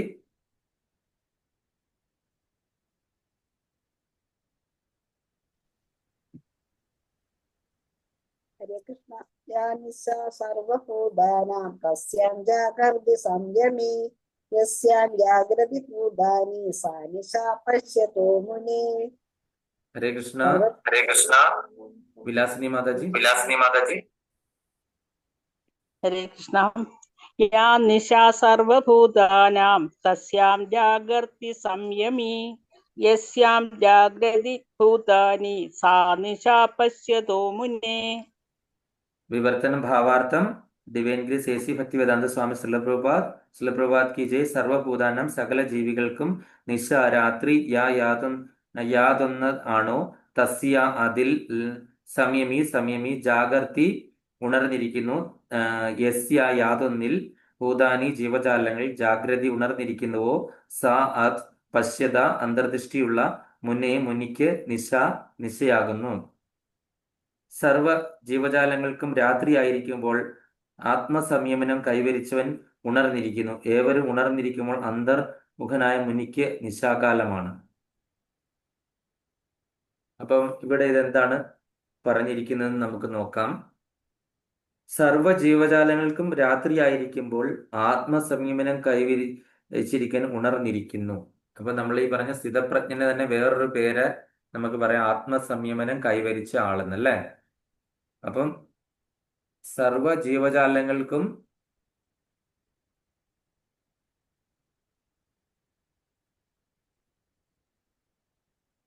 ജീവജാലങ്ങൾക്കും രാത്രിയായിട്ടിരിക്കുമ്പോൾ ആത്മസംയമനം കൈവരിച്ചിരിക്കുന്ന ആൾ ഉണർന്നിരിക്കുന്നു. അതെങ്ങനെയാണ് ആത്മസംയമനം കൈവരിച്ചിരിക്കുന്ന ആള് ഉറക്കയില്ലേ എന്ന് നിങ്ങൾ ചോദിക്കാം അല്ലേ. നമുക്കത് എങ്ങനെയാണെന്ന് കാണാം. ഏവരും ഉണർന്നിരിക്കുമ്പോൾ അന്തർമുഖനായ മുനിക്ക് നിശാകാലമാണ്. ഏവരും ഉണർന്നിരിക്കുന്ന സമയത്ത്, അതായത് നമ്മൾ പകൽ സമയത്താണല്ലോ ഏവരും സാധാരണ ഗതിയിൽ ഉണർന്നിരിക്കുന്നത്. ആ സമയത്ത് അന്തർമുഖനായ മുനിയെ സംബന്ധിച്ചിട്ട് അത് നിശാകാലമാണ്, രാത്രികാലമാണ്. അപ്പോൾ ഈ താപസികളുടെ കാര്യം അവരെങ്ങനെയാണ് അവരുടെ ആ ഒരു മെഡിറ്റേഷൻ പൂർത്തിയാക്കുന്നത് എന്ന് നമ്മൾ ഭാവാർത്ഥം വായിച്ചതിന് ശേഷം നമുക്ക് അതിലേക്ക് കിടക്കാം. അപ്പം ഭാവാർത്ഥം വായിക്കുന്നത് സബിത മാതാജി. ഹരേ കൃഷ്ണ. ഭാവാർത്ഥം: ബുദ്ധിമാന്മാർ രണ്ടു വിധമുണ്ട്. വിഷയസുഖ പൂർത്തിക്കു വേണ്ടുന്ന ഭൗതിക പ്രവർത്തനങ്ങളിൽ ബുദ്ധിശക്തി ഉപയോഗിക്കുന്നവരും അന്തർമുഖരായി ആത്മസാക്ഷാത്കാരത്തിന് പരിശീലിക്കുന്നവരും. അന്തർമുഖനായ ഋഷിയുടെ ചിന്താശീലനായ മനുഷ്യന്റെ പ്രവർത്തന രംഗം ഭൗതിക കൃത്യങ്ങളിൽ വ്യാപൃതരായവർക്ക് രാത്രിയാണ്. എന്നാൽ ഭൗതികവാദികൾക്ക് ആത്മസാക്ഷാത്കാരത്തെ കുറിച്ച് അറിഞ്ഞുകൂടാത്തതുകൊണ്ട് അങ്ങനെയുള്ള രാത്രിയിൽ നിദ്രയിലാണ്ടു പോകുന്നു. അന്തർദൃഷ്ടിയായ ഋഷിയാകട്ടെ ഭൗതിക കർമ്മികളുടെ ഈ രാവിൽ ഉണർന്നു തന്നെ ഇരിക്കുന്നു. ആത്മീയ സംസ്കാരത്തിന്റെ ക്രമികമായ മുന്നേറ്റത്തിൽ അദ്ദേഹം അതീന്ദ്രിയാനന്ദം അനുഭവിക്കുന്നു. ഭൗതിക പ്രവർത്തനങ്ങളിൽ ഏർപ്പെട്ടവനോ ആത്മസാക്ഷാത്കാരത്തെ സംബന്ധിച്ചിടത്തോളം നിദ്രാണനാകയാൽ വിവിധങ്ങളായ ഇന്ദ്രിയ സുഖങ്ങളെ പറ്റി കിനാവ് കാണുകയും അങ്ങനെ നിദ്രാവസ്ഥയിൽ സുഖദുഃഖങ്ങളെ മാറി മാറി അനുഭവിക്കുകയുമാണ്. അന്തക്ഷുഷസായ മനുഷ്യൻ പ്രാപഞ്ചിക സുഖാസുഖങ്ങളെ പറ്റി എപ്പോഴും ഉദാസീനനാണ്. പ്രത്യാഘാതങ്ങളിൽ അസ്വാസ്ഥ്യം കൊള്ളാതെ അയാൾ ആത്മസാക്ഷാത്കാരത്തിനായുള്ള പ്രവർത്തനം തുടരുന്നു. ഹരേ കൃഷ്ണ. ഹരേ കൃഷ്ണ. അപ്പൊ ഇവിടെ പറഞ്ഞിട്ടുണ്ട് ബുദ്ധിമാന്മാർ രണ്ട് വിധമുണ്ട്. വിഷയ സുഖപൂർത്തിക്ക് വേണ്ടുന്ന ഭൗതിക പ്രവർത്തനങ്ങളിൽ ബുദ്ധിശക്തി ഉപയോഗിക്കുന്നവരും അന്തർമുഖരായി ആത്മസാക്ഷാത്കാരത്തിന് പരിശീലിക്കുന്നവരും. അപ്പൊ അന്തർമുഖരായി എന്ന് പറഞ്ഞാൽ എന്താണ്? അവര് പ്രത്യക്ഷത്തില് നമ്മളുടെ ഈ പറയുന്ന പബ്ലിക് അല്ലെങ്കിൽ ജനവാസ സ്ഥലത്തൊന്നും വസിക്കുന്നവരല്ല. ആത്മസാക്ഷാത്കാരം പ്രാക്ടീസ് ചെയ്ത് വളരെ ഒതുങ്ങി, ഇപ്പൊ പണ്ടൊക്കെയാണ് പറയുന്നത് വനത്തില്. ഇവിടുത്തെ കാര്യങ്ങൾ എന്ന് പറഞ്ഞാൽ എന്താണ്? പബ്ലിക്കോ അങ്ങനെയുള്ള പ്രശസ്തിയോ പേരോ തിക്കും തിരക്കുള്ളിടത്തൊന്നും കാണില്ല ഇങ്ങനെയുള്ളവരെ. അപ്പം രണ്ട് തരത്തിലുള്ള ബുദ്ധിമാന്മാരുണ്ട്. എന്താണ്? വിഷയ സുഖപൂർത്തിക്ക് വേണ്ടിയിട്ട് ഭൗതിക പ്രവർത്തനങ്ങളിൽ ബുദ്ധിശക്തി ഉപയോഗിക്കുന്നവരും. നമ്മൾ കാണുന്ന സോക്കോൾഡ് ബുദ്ധി ശക്തിയുള്ള ആൾക്കാരെന്താണ്? അവരുടെ ഭൗതിക പ്രവർത്തനങ്ങൾക്ക് വേണ്ടിയിട്ട് മാത്രമാണ് അവരുടെ ബുദ്ധി ഉപയോഗിക്കുന്നത്.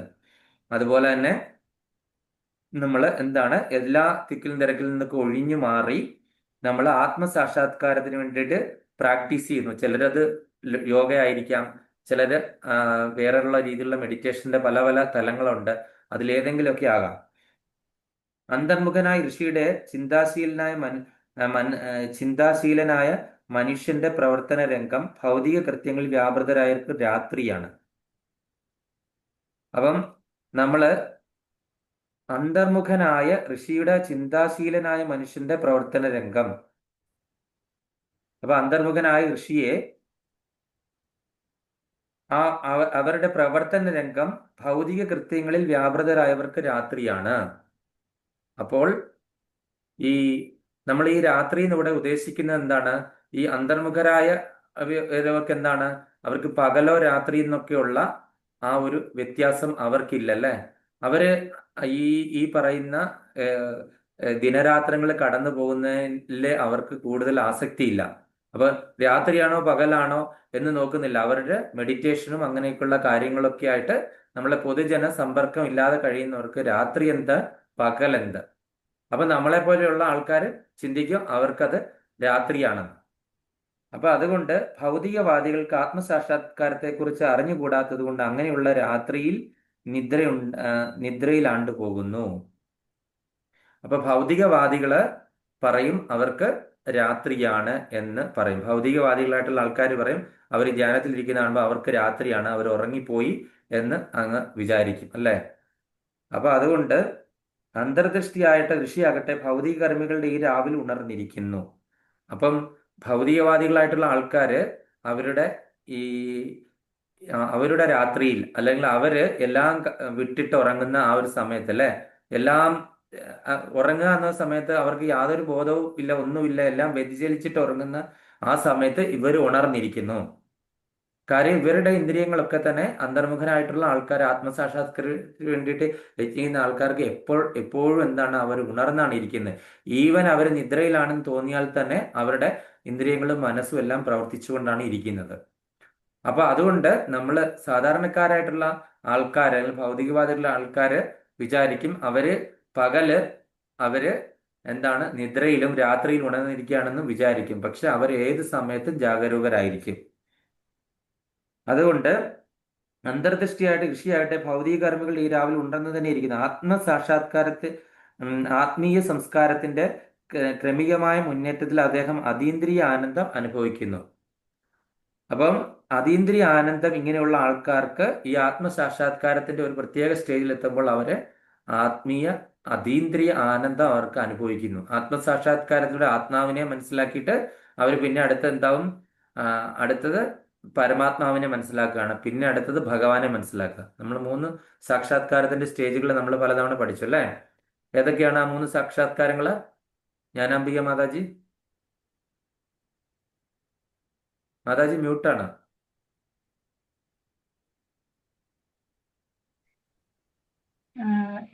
ഈശ്വരൻ, പരമാത്മാവ്, ഭഗവാൻ, ബ്രഹ്മം, ഇപ്പോഴാണ് ശരിയായത്. പരമാത്മാവ്, ഭഗവാൻ. ബ്രഹ്മ സാക്ഷാത്കാരം, പരമാത്മാ സാക്ഷാത്കാരം, അല്ലെങ്കിൽ ഈശ്വര സാക്ഷാത്കാരം, അല്ലെങ്കിൽ ഭഗവാൻ സാക്ഷാത്കാരം അല്ലെ.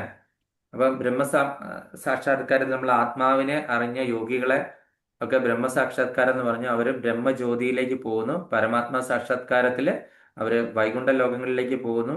അതുപോലെ തന്നെ ഭഗവാൻ സാക്ഷാത്കാരം എത്തുമ്പോഴത്തേന് എന്താണ് സംഭവിക്കുന്നത്? നമ്മള് നേരെ ഗോലോക വൃന്ദാവനം, ഡയറക്റ്റ് വിസ അല്ലേ.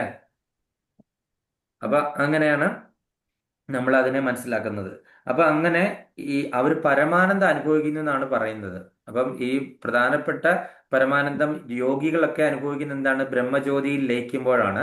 പക്ഷെ ഈശ്വര സാക്ഷാത്കാരത്തിലുള്ള ആൾക്കാർ പരമാനന്ദം അനുഭവിക്കുന്നത് ആ ഒരു ഭഗവാന്റെ ആ ഒരു ദ്വിഭുജ ശ്യാമസുന്ദര രൂപത്തിൽ മെഡിറ്റേറ്റ് ചെയ്യുമ്പോൾ ഉണ്ടാകുന്ന ആനന്ദം, ഭഗവാന്റെ ലീലയിൽ ഇങ്ങനെ മുങ്ങി നിവർന്നു വരുന്ന സമയത്ത്, വൃന്ദാവന ലീലകൾ അവർ പാനം ചെയ്യുമ്പോഴാണ് അവർക്ക് ആ പരമാനന്ദം അനുഭവിക്കുന്നത്. ഭഗവാന്റെ വൃന്ദാവന ലീലയിൽ ജീവിക്കാനായിട്ട് സാധിക്കുക.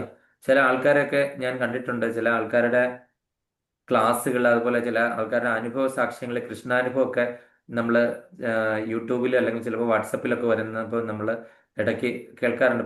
പരമാവധി എനിക്ക് സമയം കിട്ടുന്നതൊക്കെ ഞാൻ ഷെയർ ചെയ്യാറുണ്ട്, ഗ്രൂപ്പിലൊക്കെ വരാറുണ്ട്. അതിൽ ചിലപ്പം സമയം കിട്ടാറുമില്ല. അപ്പൊ അങ്ങനെ നമ്മൾ കേൾക്കുമ്പോൾ തന്നെ അവർക്ക് അനുഭവിക്കുന്ന വൃന്ദാവന ലീലയിൽ അവരനുഭവിക്കുന്ന ആനന്ദം പറഞ്ഞറിയിക്കാൻ പറ്റാത്ത ഒരു ആനന്ദമാണ്.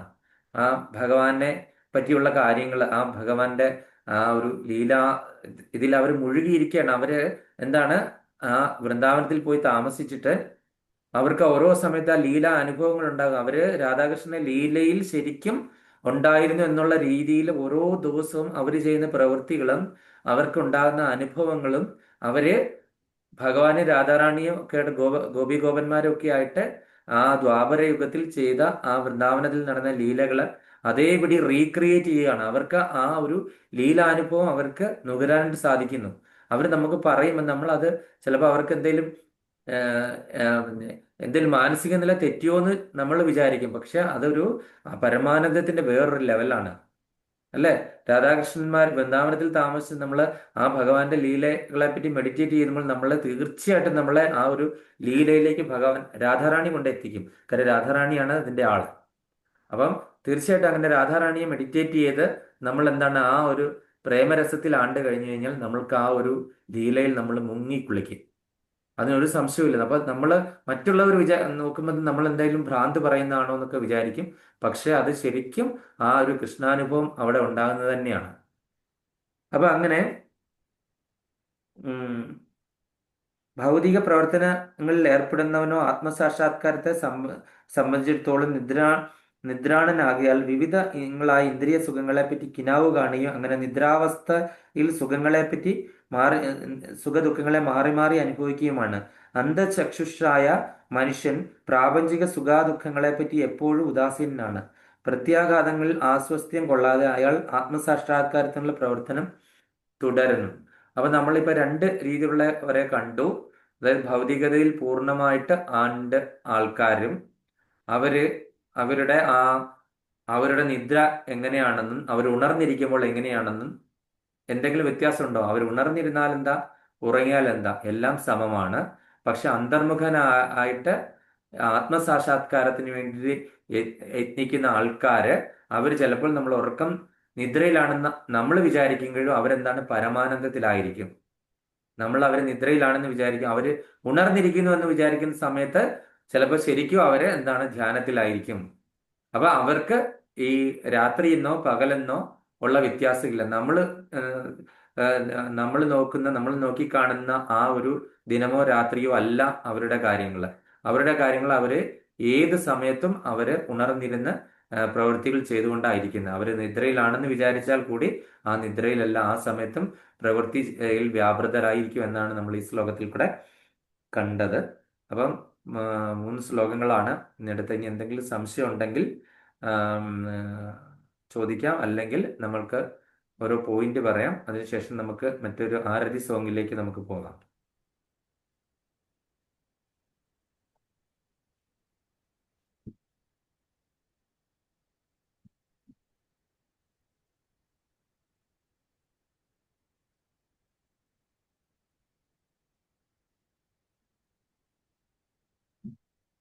ഹരേ കൃഷ്ണ.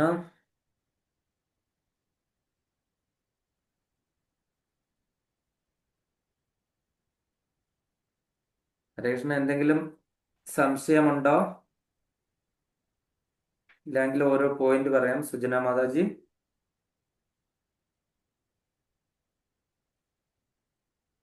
മാതാജി മ്യൂട്ട് ചെയ്തിട്ട് പറഞ്ഞോളൂ, അൺമ്യൂട്ട് ചെയ്തിട്ട്.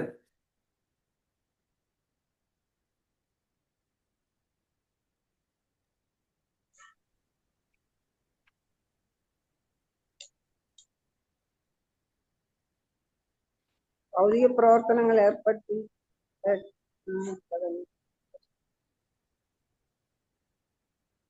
പ്രവർത്തനങ്ങൾ ഏർപ്പെട്ടവനോ ആത്മസാക്ഷാത്കാരത്തെ സംബന്ധിച്ചിടത്തോളം നിദ്രാണനായാൽ വിവിധ വിധങ്ങളായ ഇന്ദ്രിയ സുഖങ്ങളെ പറ്റി കിനാവ് കാണുകയും അങ്ങനെ നിദ്രാവസ്ഥയിൽ സുഖദുഃഖങ്ങളെ മാറി മാറി അനുഭവിക്കുകയും ചെയ്യുന്നു. ഹരേ കൃഷ്ണ. ഹരേ കൃഷ്ണ. ഹരേ കൃഷ്ണ. അടുത്തത് ജ്ഞാനാംബിക മാതാജി. ഹരേ കൃഷ്ണ. ഹരേ കൃഷ്ണ. ഇന്ദ്രിയങ്ങളെ അവയുടെ വിഷയങ്ങളിൽ നിന്ന് പിന്മാറാൻ കഴിയുന്നവൻ സ്ഥിതപ്രജ്ഞൻ എന്ന് പറയുന്നു. ആ സ്ഥിതപ്രജ്ഞൻ മുക്തിക്ക് അർഹനാണ്. ഹരേ കൃഷ്ണ. സ്ഥിതപ്രജ്ഞൻ മുക്തിക്ക് അർഹനാണ്. നല്ല പോയിന്റ് ആയിരുന്നു. ഹരേ കൃഷ്ണ. ഗീതാ മാതാജി. ഇന്ദ്രിയ നിയന്ത്രണം കൈവരിച്ച് സ്ഥിതപ്രജ്ഞനായ ആളിന് ആത്മസാക്ഷാത്കാരം കൈവരിക്കുന്നു. അദ്ദേഹത്തിന് പരമാനന്ദം ലഭിക്കുന്നു. ആത്മസാക്ഷാത്കാരം 3 വിധത്തിലുണ്ട്: ബ്രഹ്മസാക്ഷാത്കാരം, പരമാത്മാ സാക്ഷാത്കാരം, ഭഗവാൻ സാക്ഷാത്കാരം. കൃഷ്ണാവബോധത്തിൽ ഏർപ്പെട്ട ശരിയായ ഗുരുവിന്റെ ശിഷ്യരായി കൃഷ്ണാവബോധം അഭ്യസിച്ച് മനുഷ്യന് ഭഗവത് സാക്ഷാത്കാരം ലഭിക്കുന്നു. ഹരേ കൃഷ്ണ. ഹരേ കൃഷ്ണ. ശിവി മാതാജി.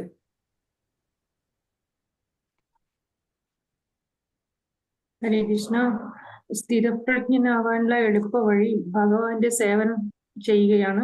സ്ഥിരപ്രജ്ഞനാവാനുള്ള എളുപ്പ വഴി. സുഖവും ദുഃഖവും ശാശ്വതം അല്ലാന്ന് അറിയുന്ന ഒരാളായിരിക്കും സ്ഥിരപ്രജ്ഞൻ. അപ്പോൾ അതിനനുസരിച്ച് ഇന്ദ്രിയങ്ങളെ നിയന്ത്രിക്കാൻ പറ്റും. ഹരേ കൃഷ്ണ. Thank you mataji. മല്ലിക മാതാജി.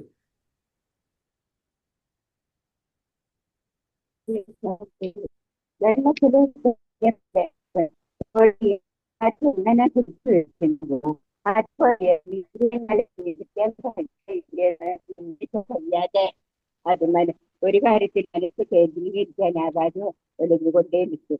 നേരെ മറിച്ച് ആ ബോധം ഭഗവാനിലേക്ക് പുരുഷനായ ഭഗവാനിലേക്ക് ശ്രദ്ധ കേന്ദ്രീകരിച്ച് അതിനു വേണ്ടി കൃഷ്ണാബോധത്തിൽ പ്രവർത്തിച്ചാൽ നമുക്ക് വിഷയങ്ങളെ കുറച്ച് കൺട്രോൾ ചെയ്യാൻ പറ്റും. ഹരേ കൃഷ്ണ. Thank you mataji. അപ്പൊ നമ്മള് ഇനി ഗുരുവന്ദനത്തിലേക്ക് കിടക്കാണ്.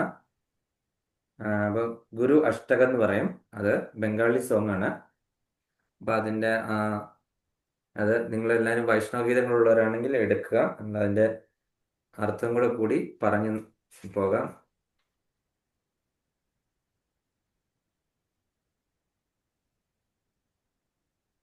ശ്രീ ഗുരു ചരണ പത്മ കേവല ഭഗതി സത്മാ ബന്ധു മോയി സാവധാന മാതേ ജഹാര പ്രസാദേ ഭായ് ये भावा तुरिया जाय कृष्ण प्राप्ति होय जागा होय ते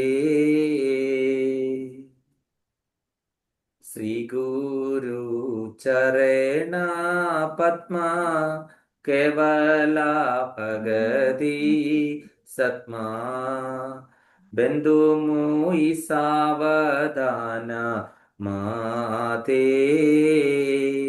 जहारा प्रसादे भाई ये भावा तुरिया जाय कृष्ण प्राप्ति होय जागा होय ते. ഹരേ കൃഷ്ണ. ആർക്കെങ്കിലും ഒന്ന് വായിക്കാനായിട്ട് പറ്റുമോ? ട്യൂണൊന്നും അറിയില്ലെങ്കിലും കുഴപ്പമില്ല, തന്നെ പഠിക്കാതെ ഞാൻ പറഞ്ഞ പോലെ പ്രാക്ടീസ് ചെയ്താൽ മതി. ഞാൻ അബിയ മാതാജി. ഹരേ കൃഷ്ണ. ശ്രീ ഗുരു ചരണ പത്മ കേവല ഭക്തി സത്മ. ഭഗതി എന്ന് പറയണേ. അത് ഭക്തി എന്ന് പറഞ്ഞ അവിടെ ചെയ്യില്ല, ഭഗതി എന്നാണ് നമ്മള് ബംഗാളിൽ ഉച്ചാരണം പറയുമ്പോൾ പറയുന്നത്. ശ്രീ ഗുരു ചരണ പത്മ കേവല ഭഗതി സത്മ ബന്ധോ മൂയി സാവധാന മാതേ ജഹാര പ്രസാദേ ഭായ് യേ ഭാവാ ത്വരിയാ ജായ് കൃഷ്ണ പ്രാപ്തി ഹോയ് യാഹാ ഹോദേ. കൃഷ്ണ. അതിന്റെ അർത്ഥം നോക്കാം. ആത്മീയ ഗുരുവിന്റെ പാദപത്മങ്ങളാണ് ശുദ്ധഭക്തിയുടെ ഇരിപ്പിടം. അപ്പൊ ശ്രീ ഗുരു ചരണ പത്മ. അപ്പൊ ആത്മീയ ഗുരുവിന്റെ പാദപത്മങ്ങളാണ് ശുദ്ധഭക്തി. എവിടെയാണ് ഇരിക്കുന്നത്? ആത്മീയ ഗുരുവിന്റെ പാതാരവിന്ദങ്ങളിലാണ് ഇരിക്കുന്നത്. ആ പാതാരവിന്ദങ്ങളിൽ ഞാൻ ശ്രദ്ധാപൂർവം പ്രണമിക്കുന്നു. അതാണ് ആദ്യത്തെ ലൈൻ പറയുന്നത്. അല്ലയോ ഹേ, എന്താണ്? ജഹാര പ്രസാദേ ഭായ് എന്ന് പറയുന്നുണ്ട് അല്ലെ. ഭായ് എന്ന് പറഞ്ഞ സഹോദരൻ. അല്ലയോ സഹോദര, ആത്മീയ ഗുരുവിന്റെ അനുഗ്രഹത്തിലൂടെയാണ് നാം സംസാര സാഗരം കടന്ന് കൃഷ്ണനെ പ്രാപിക്കുന്നത്. കൃഷ്ണ പ്രാപ്തി ഹോയ് ജാഹ ഹോതേ.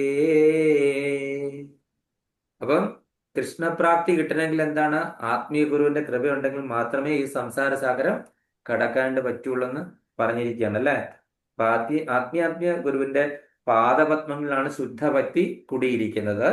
അതുപോലെ ആത്മീയ ഗുരുവിന്റെ കൃപയുണ്ടെങ്കിൽ മാത്രമേ ഈ സംസാര സാഗരം കടന്നു പോകാനായിട്ട് സാധിക്കുകയുള്ളൂ. അതാണ് ആദ്യത്തെ 4 ലൈനിൽ പറഞ്ഞിരിക്കുന്നത്. അടുത്ത് നോക്കാം.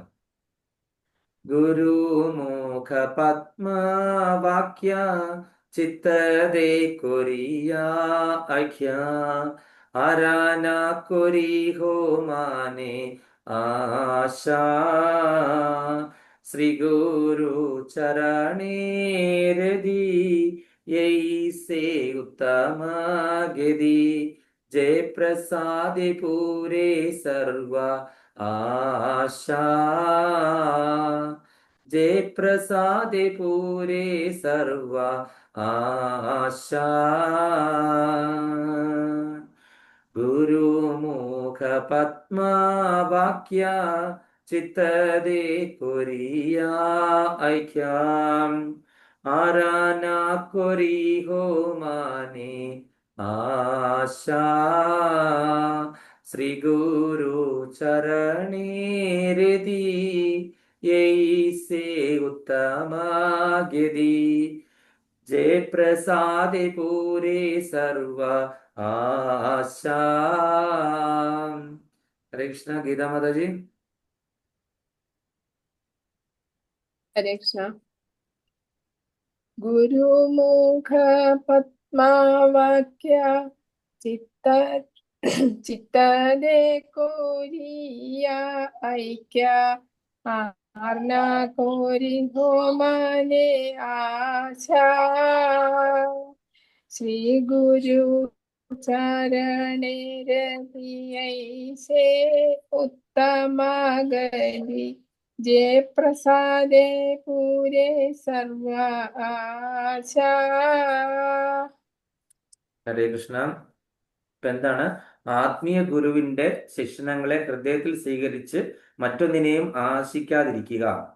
അപ്പം ആത്മീയ ഗുരു പറയുന്നത് നമ്മൾ കേട്ട് അത് മാത്രം അനുസരിക്കുക, മറ്റൊന്നിനെ സ്വീകരിക്കാതിരിക്കുക. ആത്മീയ ഗുരുവിലുള്ള ആസക്തിയാണ് ആത്മീയ പുരോഗതിക്കുള്ള ഉത്തമ മാർഗം. നമുക്ക് ആത്മീയമായിട്ടുള്ള പുരോഗതി ഉണ്ടാകണമെങ്കിൽ എന്താണ് ആത്മീയ ഗുരുവിലുള്ള ആസക്തി വേണം. ഗുരുവിൽ നമ്മൾ ആസക്തി ഉണ്ടാകണം.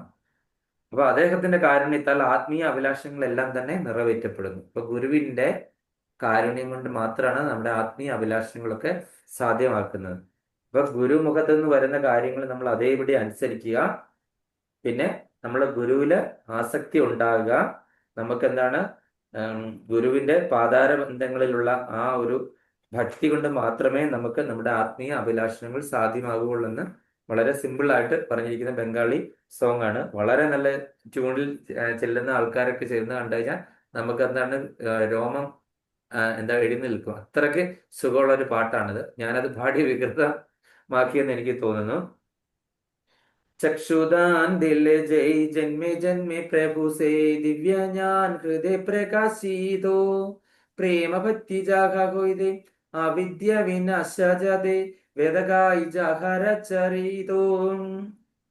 അപ്പം ഈ ഭാഗം വരെ ട്യൂൺ മാറി.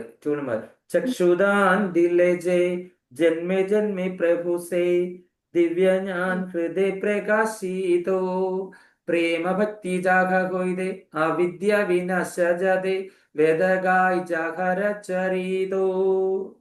മനസ്സിലായോ? ചക്ഷുദാൻ ദിലെ ജയ്, എനിക്ക് ആത്മജ്ഞാനം നൽകിയ അദ്ദേഹമാണ് ജന്മം തോറും എൻ്റെ നാഥൻ. ജന്മം തോറും, അതായത് ഒരു ഗുരു ഒരു ശിഷ്യനെ എന്ത് ചെയ്യണം, ഭഗവാന്റെ അടുത്തേക്ക് എത്തിക്കുന്നതിന് വരെ ആ ഗുരുവിന് ജന്മങ്ങൾ എടുക്കേണ്ടി വരും അല്ലെ. അപ്പം ജന്മം തോറും എൻ്റെ നാഥൻ. ചിലപ്പോൾ ഈ ഒരു ജന്മത്തിൽ എനിക്ക് പോകാൻ പറ്റിയില്ലെങ്കിൽ ആ ഗുരു വീണ്ടും ജനിക്കേണ്ടി വരും എന്നെ കൊണ്ടുപോകാനായിട്ട്, ആ ഗുരുവിന്റെ ശിഷ്യനായി കഴിഞ്ഞു കഴിഞ്ഞാൽ. മനസ്സിലായില്ലേ? അദ്ദേഹത്തിന്റെ കാരുണ്യത്താലാണ് ദിവ്യജ്ഞാനം പ്രകാശിക്കുന്നത്. അപ്പൊ ദിവ്യജ്ഞാനം എന്ന് പറയുന്നത് എന്താണ്? അദ്ദേഹത്തിന്റെ കരുണ ഉണ്ടെങ്കിൽ മാത്രമേ നമുക്കത് ഗ്രഹിക്കുള്ളൂ. അത് പ്രകാശിക്കുന്നത് തന്നെ ഈ ഗുരുവിന്റെ കാരുണ്യം കൊണ്ടാണ്. പിന്നെ അടുത്തത്, ഈ പ്രേമഭക്തി ഉദിക്കുമ്പോൾ അജ്ഞാനമാകുന്ന അന്ധകാരം നശിക്കുന്നു. അപ്പൊ അജ്ഞാനമാകുന്ന അന്ധകാരം, അതാണ് അജ്ഞാന തിമിരാന്തസ്യ ജ്ഞാനാഞ്ജന ശലാഖയ നമ്മൾ പറയുന്നത്. അപ്പം അജ്ഞാനമാകുന്ന അന്ധകാരം അതോടുകൂടി നശിക്കുന്നു. വേദശാസ്ത്രങ്ങൾ അദ്ദേഹത്തിന്റെ ഗുണങ്ങൾ പാടുന്നു. വേദശാസ്ത്രങ്ങൾ എപ്പോഴും ഈ ഗുരുവിന്റെ ഗുണഗണങ്ങളെ പറ്റി പാടി പുകഴ്ത്തുന്നു. അതാണ് വേദഗായി ജഹരചരിതോ, വേദങ്ങൾ എപ്പോഴും പാടി പുകഴ്ത്തുന്നു. അടുത്തത്, ശ്രീ ഗുരു കരുണ സിന്ധു അധമ ജനാര ബന്ധു ലോകനാഥ് ലോകേ രാജീവേന ഹഹ പ്രഭു കോരോദോയ ദേഹുമുരെ പദ ഛായ ജൈസ കുഷ്കു ത്രിഭുവന ശ്രീല ജൈസ കുഷ്കു ത്രിഭുവന. അപ്പൊ എന്താണ്? ശ്രീ ഗുരു കരുണ സിന്ധു അധമ ജനാര ബന്ധു ലോകനാഥ് ലോകേ രാജീവേന ഹഹ പ്രഭു കോരോദോയ ദേഹു മോരെ പദ ഛായ എബജേസ ഖുഷ്ബു ത്രിഭുവനം. ഹരേ കൃഷ്ണ. മല്ലിക മാതാജിക്ക് പാടാനായിട്ട് പറ്റുമോ?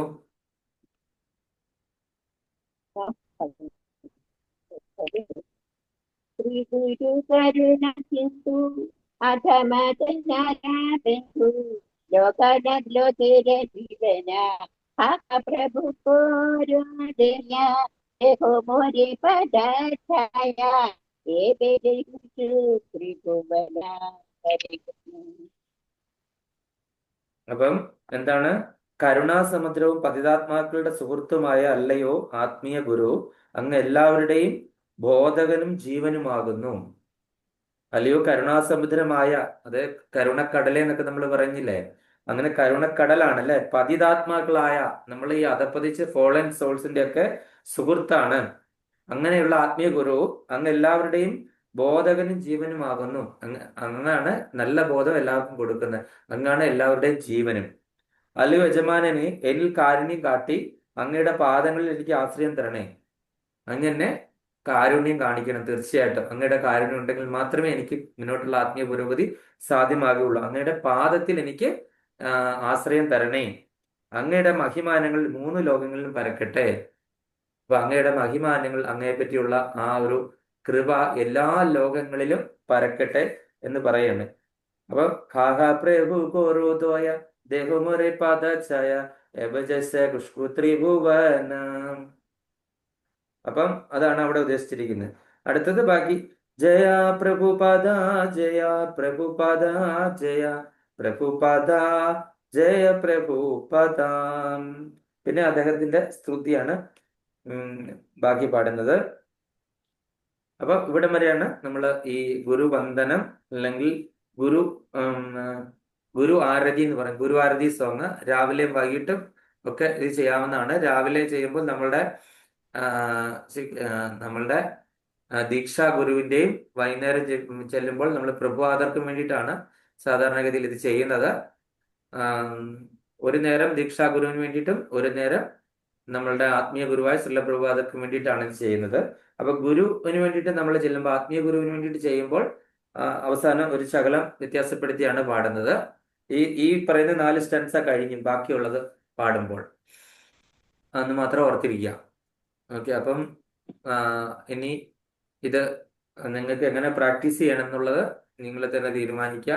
ഇത് ഈ ലിറിക്സിനോട് പരിചയം വരിക, എന്നിട്ട് ഒരു യൂട്യൂബ് ഓണാക്കി വെക്കുക. നല്ല ആൾക്കാർ പാടുന്ന ഇതുണ്ട്, സോങ്ങുകളൊക്കെ അവൈലബിൾ ഉണ്ട്. അങ്ങനെ അത് പാട്ട് ലിറിക്സ് വായിച്ചു നോക്കുക, എന്നിട്ട് സോങ് കേൾക്കുക, എന്നിട്ട് നമ്മൾ തന്നെ വായിക്കുക. അങ്ങനെയുള്ള പഠിക്കാനുള്ള ഏകമാർഗം. വളരെ എളുപ്പം പഠിക്കാൻ പറ്റും. ട്യൂണും പഠിക്കും, ലിറിക്സും പഠിക്കും, അതുപോലെ തന്നെ ഇതിനകത്ത് നോക്കിയതിന്റെ അർത്ഥവും പഠിക്കാൻ പറ്റും. എത്ര വലിയ അർത്ഥമാണ് ഇതിൻ്റെ അകത്ത് നിന്ന് നോക്കിക്കേ. അപ്പൊ അടുത്ത ഒരു ദിവസം നമുക്ക് വൃന്ദാദേവിയുടെ അഷ്ടകം പഠിക്കാം. വൃന്ദാദേവിയുടെ സ്തുതിയും എല്ലാം പഠിക്കാം. വൃന്ദാദേവിയുടെ സ്തുതി നിങ്ങൾ എല്ലാവരും, ഇന്ന് സമയമുണ്ട്, 5 മിനിറ്റ് ഉണ്ട് കാര്യം. 5 മിനിറ്റിനുള്ളിൽ തീരുമോന്ന് എനിക്ക് അറിയില്ല. അടുത്ത ആഴ്ചയില് വൃന്ദാദേവിയുടെ സ്തുതിയോ എത്ര പേർക്കറിയാം? വൃന്ധ്യായേ തുളസി ദേവിയായേ പ്രിയായേ കേശവസിച്ച വിഷ്ണുഭക്തി പ്രദേദേവി സത്യവതേ നമോ നമ. കേട്ടിട്ടുണ്ടോ അത്? വൃന്ധ്യായേ തുളസി ദേവിയായേ പ്രിയായേ കേശവസിച്ച വിഷ്ണുഭക്തി പ്രദേദേവി സത്യവത്തേ നമോ നമ. ആർക്കൊന്ന് പറയാൻ പറ്റുന്നത്?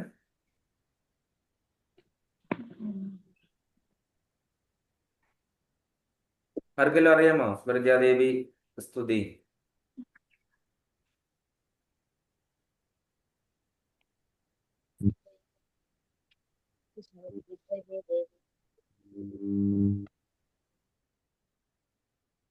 വൃന്ധ്യായേ തുളസി ദേവിയായേ പ്രിയായേ കേശവസിച്ച വിഷ്ണുഭക്തി പ്രദേദേവി സത്യവത്തേ നമോ നമ. നമോ നമ തുളസി കൃഷ്ണ പ്രേയസി നമോ നമ. നമോ നമ തുളസി കൃഷ്ണ പ്രേയസി നമോ നമ. രാധാകൃഷ്ണ സേവാ പാവോ യേ അഭിലാഷി. രാധാകൃഷ്ണ സേവാ പാവോ യേ അഭിലാഷി. जे तुम्हारा शरणा लोय तारा वांछा पूर्ण होई कृपा कोरी कोरो तारे वृंदावन वासी मोरे अभिलाष विलास कुंज दियो वास नयनी हरिबो सदा युगल रूप राशि এই নিবেদন ধরো সখীর অনুগেদ করু সেবা অধিকার দিয়ে করো নিজ দাসী দীন কৃষ্ণ দাসী হই এই জন মোরা হই শ্রী রাধা গোবিন্দ প্রেমী সদা জন ভাসি শ্রী রাধা গোবিন্দ প্রেমী সদা জন ভাসি नमो नमः तुलसी कृष्ण प्रेयसी नमो नमः राधा कृष्ण सेवा पावो ये അഭിലാഷി. അപ്പൊ നമുക്ക് ഇതിന്റെ അർത്ഥം കൂടെ നോക്കാം. ആദ്യത്തെ പ്രണാമം വൃദ്ധ്യായ തുളസി ദേവി എന്നുള്ള പ്രണാമത്തിന്റെ അർത്ഥം ഭഗവാൻ കേശവന് അത്യന്തം പ്രിയങ്കരിയായ ശ്രീമതി തുളസി ദേവിക്ക് ഞാൻ എൻ്റെ സാദര പ്രണാമങ്ങൾ അർപ്പിക്കുന്നു. അല്ലയോ ദേവി, നീ കൃഷ്ണഭക്തി പ്രദാനം ചെയ്യുകയും പരമോന്നത സത്യത്തെ ഉടമസ്ഥതയിൽ വയ്ക്കുകയും ചെയ്യുന്നു. പരമോന്നത സത്യമായ സാക്ഷാൽ ഭഗവാന്റെ ഉടമസ്ഥത മുഴുവനും എന്താണ്? തുളസി ദേവി അപഹരിച്ച് കയ്യിൽ വെച്ചിരിക്കുകയാണ്. തുളസി ദേവി കൃഷ്ണഭക്തി കിട്ടണമെങ്കിൽ എന്താണ്? ദേവിയുടെ കാര്യം വേണം. തുളസി ദേവിയുടെ കാര്യം, ആ തുളസി ദേവി ഭഗവാൻ എന്താണ്? അതിന്റെ സ്വന്തം ഉടമസ്ഥതയിൽ വെച്ചിരിക്കുകയാണ്. അങ്ങനെയുള്ള ദേവി, എനിക്ക് കേശവന് വളരെ പ്രിയപ്പെട്ടവളായിട്ടുള്ള ദേവി, ഞാൻ അവിടത്തേക്ക് സാദര പ്രണാമങ്ങൾ അർപ്പിക്കുന്നു. അതുകൊണ്ട് തീർച്ചയായിട്ടും എനിക്ക് കൃഷ്ണഭക്തി കിട്ടണമെങ്കിൽ ദേവിയുടെ കാരുണ്യം ഉണ്ടെങ്കിൽ മാത്രമേ പറ്റുള്ളൂ. അപ്പൊ ആദ്യത്തെ ശ്ലോകത്തിന്റെ അർത്ഥം, ആദ്യത്തെ, കൃഷ്ണന്റെ പ്രിയതമയായ അല്ലയോ തുളസി, ഞാൻ നിന്നെ വീണ്ടും വീണ്ടും പ്രണമിക്കുന്നു. രാധാകൃഷ്ണന്മാരുടെ സേവനം ലഭിക്കണമെന്നാണ് എന്റെ അഭിലാഷം.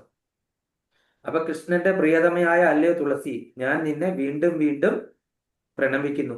രാധാകൃഷ്ണന്മാരുടെ സേവനം എനിക്ക് കിട്ടണം. കാര്യം തുളസി ദേവി ആരുടെ സേവികയാണ്? നമ്മൾ ഭാഗവതത്തിൽ ആ കഥയൊക്കെ പറഞ്ഞപ്പോ തുളസി ദേവിയുടെ തത്തയാണ് എന്നാണ് രാധാകൃഷ്ണ ലീലകൾ നടത്തുന്നത്, അല്ലെ, വൃന്ദാദേവിയുടെ. അപ്പൊ അതുകൊണ്ട് രാധാകൃഷ്ണന്മാരുടെ സേവനം നമുക്ക് കിട്ടണമെന്നുണ്ടെങ്കിൽ തുളസി ദേവിയുടെ കൃപ വേണം. അപ്പൊ നമോ നമ തുളസി കൃഷ്ണ പ്രേയസി നമോ നമ രാധാകൃഷ്ണ സേവാ പാവോ ഏയി അഭിലാഷി. ഇനി അടുത്തത്, ജെത്തുമാര ശരണാലോയ് താര വാഞ്ച പൂർണ്ണ ഹോയ് കൃപ കോരി കോരോ താരെ വൃന്ദാവന വാസി. നിന്നെ ശരണം പ്രാപിക്കുന്നവർക്കെല്ലാം അവരവരുടെ അഭിലാഷങ്ങൾ സഫലമാകുന്നു. നീ അവനിൽ കാരുണ്യം ചൊരിഞ്ഞ് അവനെ വൃന്ദാവനവാസിയാക്കുന്നു. നമുക്ക് വൃന്ദാവനത്തിലേക്ക് കയറണമെങ്കിലും വൃന്ദാവനത്തിൽ താമസിക്കാൻ സാധിക്കണമെങ്കിലും ഒക്കെ തന്നെ ആരുടെ കൃപ വേണം? തുളസി ദേവിയുടെ കൃപ വേണം. നിന്നെ ശരണം പ്രാപിക്കുന്നവർക്കെല്ലാം അഭിലാഷങ്ങൾ സഫലമാകുന്നു. നീ അവനിൽ കാരുണ്യം ചൊരിഞ്ഞ് അവസാനം അവനെ വൃന്ദാവനത്തിൽ കൊണ്ട് എത്തിക്കുന്നു, അവിടുത്തെ ഒരു വൃന്ദാവനവാസിയാക്കി മാറ്റുന്നു. തുളസി ദേവിയുടെ കാരുണ്യമാണത്. Moreh Abhilash Vilas കുഞ്ചദിയോ was nine e ഹരിവോ സദാ യുഗള രൂപരാശി. എന്താണ്? വൃന്ദാവന ധാമത്തിലെ ആനന്ദ നികുഞ്ചങ്ങളിൽ ഒരു വാസസ്ഥാനം ലഭിക്കണമെന്നാണ് എൻ്റെ അഭിലാഷം. അപ്പോൾ എനിക്ക് എല്ലായ്പ്പോഴും രാധാകൃഷ്ണന്മാരുടെ മനോഹരമായ ലീലകൾ ദർശിക്കാനായിട്ട് സാധിക്കുമല്ലോ. എനിക്ക് എന്താണ്? വൃന്ദാവന നികുഞ്ചങ്ങളില് എവിടെയെങ്കിലും ഒരു വാസസ്ഥലം ശരിയാക്കി തരികയാണെങ്കിൽ എനിക്ക് എന്താണ്? രാധാകൃഷ്ണന്മാരുടെ നിത്യലീലകൾ എനിക്ക് ആസ്വദിക്കാൻ സാധിക്കുമല്ലോ. ഇപ്പൊ ദേവി അതിനെ എന്നെ ഇടയാക്കി തന്നാലും. അടുത്തത്, ഏയ് നിവേദനദരോ സഖീരനുഗേദ കോരു സേവാ അധികാരദിയെ കോരോ നിജ ദാസി എന്നാണ് പറഞ്ഞിരിക്കുന്നത്. എന്നെ വൃന്ദാവനത്തിലെ ഇടയ പെൺകുട്ടികളുടെ ഒരു അനുയായിക്ക് മാറ്റണേ എന്ന് ഞാൻ യാചിക്കുന്നു. എനിക്ക് ഭക്തിയുടെ സേവനം നൽകി എന്നെ അങ്ങയുടെ ഭൃത്യനാക്കി മാറ്റണേ. വൃന്ദാവനത്തിലെ ഏതെങ്കിലും ഒരു ഇടയ പെൺകുട്ടികളുടെ ഒരു അനുയായിയാക്കി എന്നെ മാറ്റണേ. അങ്ങനെയെങ്കിലും എനിക്ക് എന്താണ്? അങ്ങയുടെ ഭൃത്യ ആക്കിയാണെങ്കിൽ കൂടി എനിക്ക് രാധാകൃഷ്ണന്മാരുടെ സേവയില് 8 മണിക്ക് ഒരു മീറ്റിംഗ് ഉണ്ട്. മാതാജി ഇറങ്ങിക്കോളൂ, വിളിച്ചിട്ടായിക്കോളൂ, കുഴപ്പമില്ല. അപ്പൊ അങ്ങനെയെങ്കിലും ഒരു ഭൃത്യനാക്കി മാറ്റണേ എന്ന് പറയണ. ദീന കൃഷ്ണ ദാസേ ഹോയ് ഏയ് ജന മുര ഹോയ് ശ്രീരാധാ ഗോവിന്ദ പ്രേമി സദാ ജന ഫാസി. എല്ലായ്പ്പോഴും രാധാ ഗോവിന്ദ പ്രേമത്തിൽ മുങ്ങിയിരിക്കണേ എന്ന് എളിയവനായി കൃഷ്ണ സേവകൻ പ്രാർത്ഥിക്കുന്നു. ദീന കൃഷ്ണ ദാസേ ഹോയ് ഏയ് ജന മുര ഹോയ് ശ്രീരാധാ ഗോവിന്ദ പ്രേമി സദാ ജന ഭാസി. എന്താണ് പറഞ്ഞിരിക്കുന്നത്? എല്ലായ്പ്പോഴും രാധാ ഗോവിന്ദ പ്രേമത്തിൽ മുങ്ങിയിരിക്കണമേ എന്ന് എളിയവനായ ഈ കൃഷ്ണ സേവകൻ അവിടുത്തോട് പ്രാർത്ഥിക്കുന്നു. ഇപ്പൊ വൃന്ദാദേവി എന്തുമാത്രം ഇമ്പോർട്ടൻസ് ആണ് നമുക്ക് കൃഷ്ണഭക്തി കിട്ടണമെങ്കിൽ മനസ്സിലായില്ല. അപ്പൊ തുളസി ദേവിയെ സംരക്ഷിക്കുക, വെള്ളമൊഴിക്കുക, പ്രദക്ഷിണം ചെയ്യുക, അതുപോലെ തന്നെ ദീപം കാണിക്കുക, അങ്ങനെയുള്ള എല്ലാ കാര്യങ്ങളും തുളസി പൂജകൾ ചെയ്യുക. ഗോവിന്ദന് ഏറ്റവും പ്രിയങ്കരിയാണ്.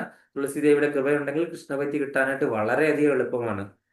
ഇനി തുളസി ദേവിയുടെ പ്രദക്ഷിണ മന്ത്രമാണ് യാനി കാനി ച പാപാനി ബ്രഹ്മഹത്യതി കാനി ച താനി താനി പ്രണശ്യന്തി പ്രദക്ഷിണ പാദേ പദേ. യാനി കാനി ച പാപാനി ബ്രഹ്മഹത്യതി കാനി ച താനി താനി പ്രണശ്യന്തി പ്രദക്ഷിണ പാദേ പദേ. യാനി കാനി ച പാപാനി ബ്രഹ്മഹത്യതി കാനി ച താനി താനി പ്രണശ്യന്തി പ്രദക്ഷിണ പാദേ പദേ. ഹരേ കൃഷ്ണ കൃഷ്ണ കൃഷ്ണ ഹരേ ഹരേ, ഹരേ രാമ രാമ രാമ ഹരേ ഹരേ. തുളസി ദേവിയെ പ്രദക്ഷിണം ചെയ്യുന്ന ഓരോ അടിയിലും ബ്രഹ്മഹത്യ ഉൾപ്പെടെ എല്ലാ പാപങ്ങളും നശിക്കുന്നു. അതാണ് യാനി കാനി ചവപാനി. അപ്പൊ ബ്രഹ്മഹത്യാ പാപം, ഒരു ബ്രാഹ്മണനെ വധിച്ചിട്ടുള്ള പാപം ഏറ്റിട്ടുണ്ട്, അറിയാതെ ആണെങ്കിൽ കൂടി ഒരു ബ്രാഹ്മണനെ വധിച്ചിട്ടുള്ള പാപം ഏറ്റെങ്കിൽ കൂടി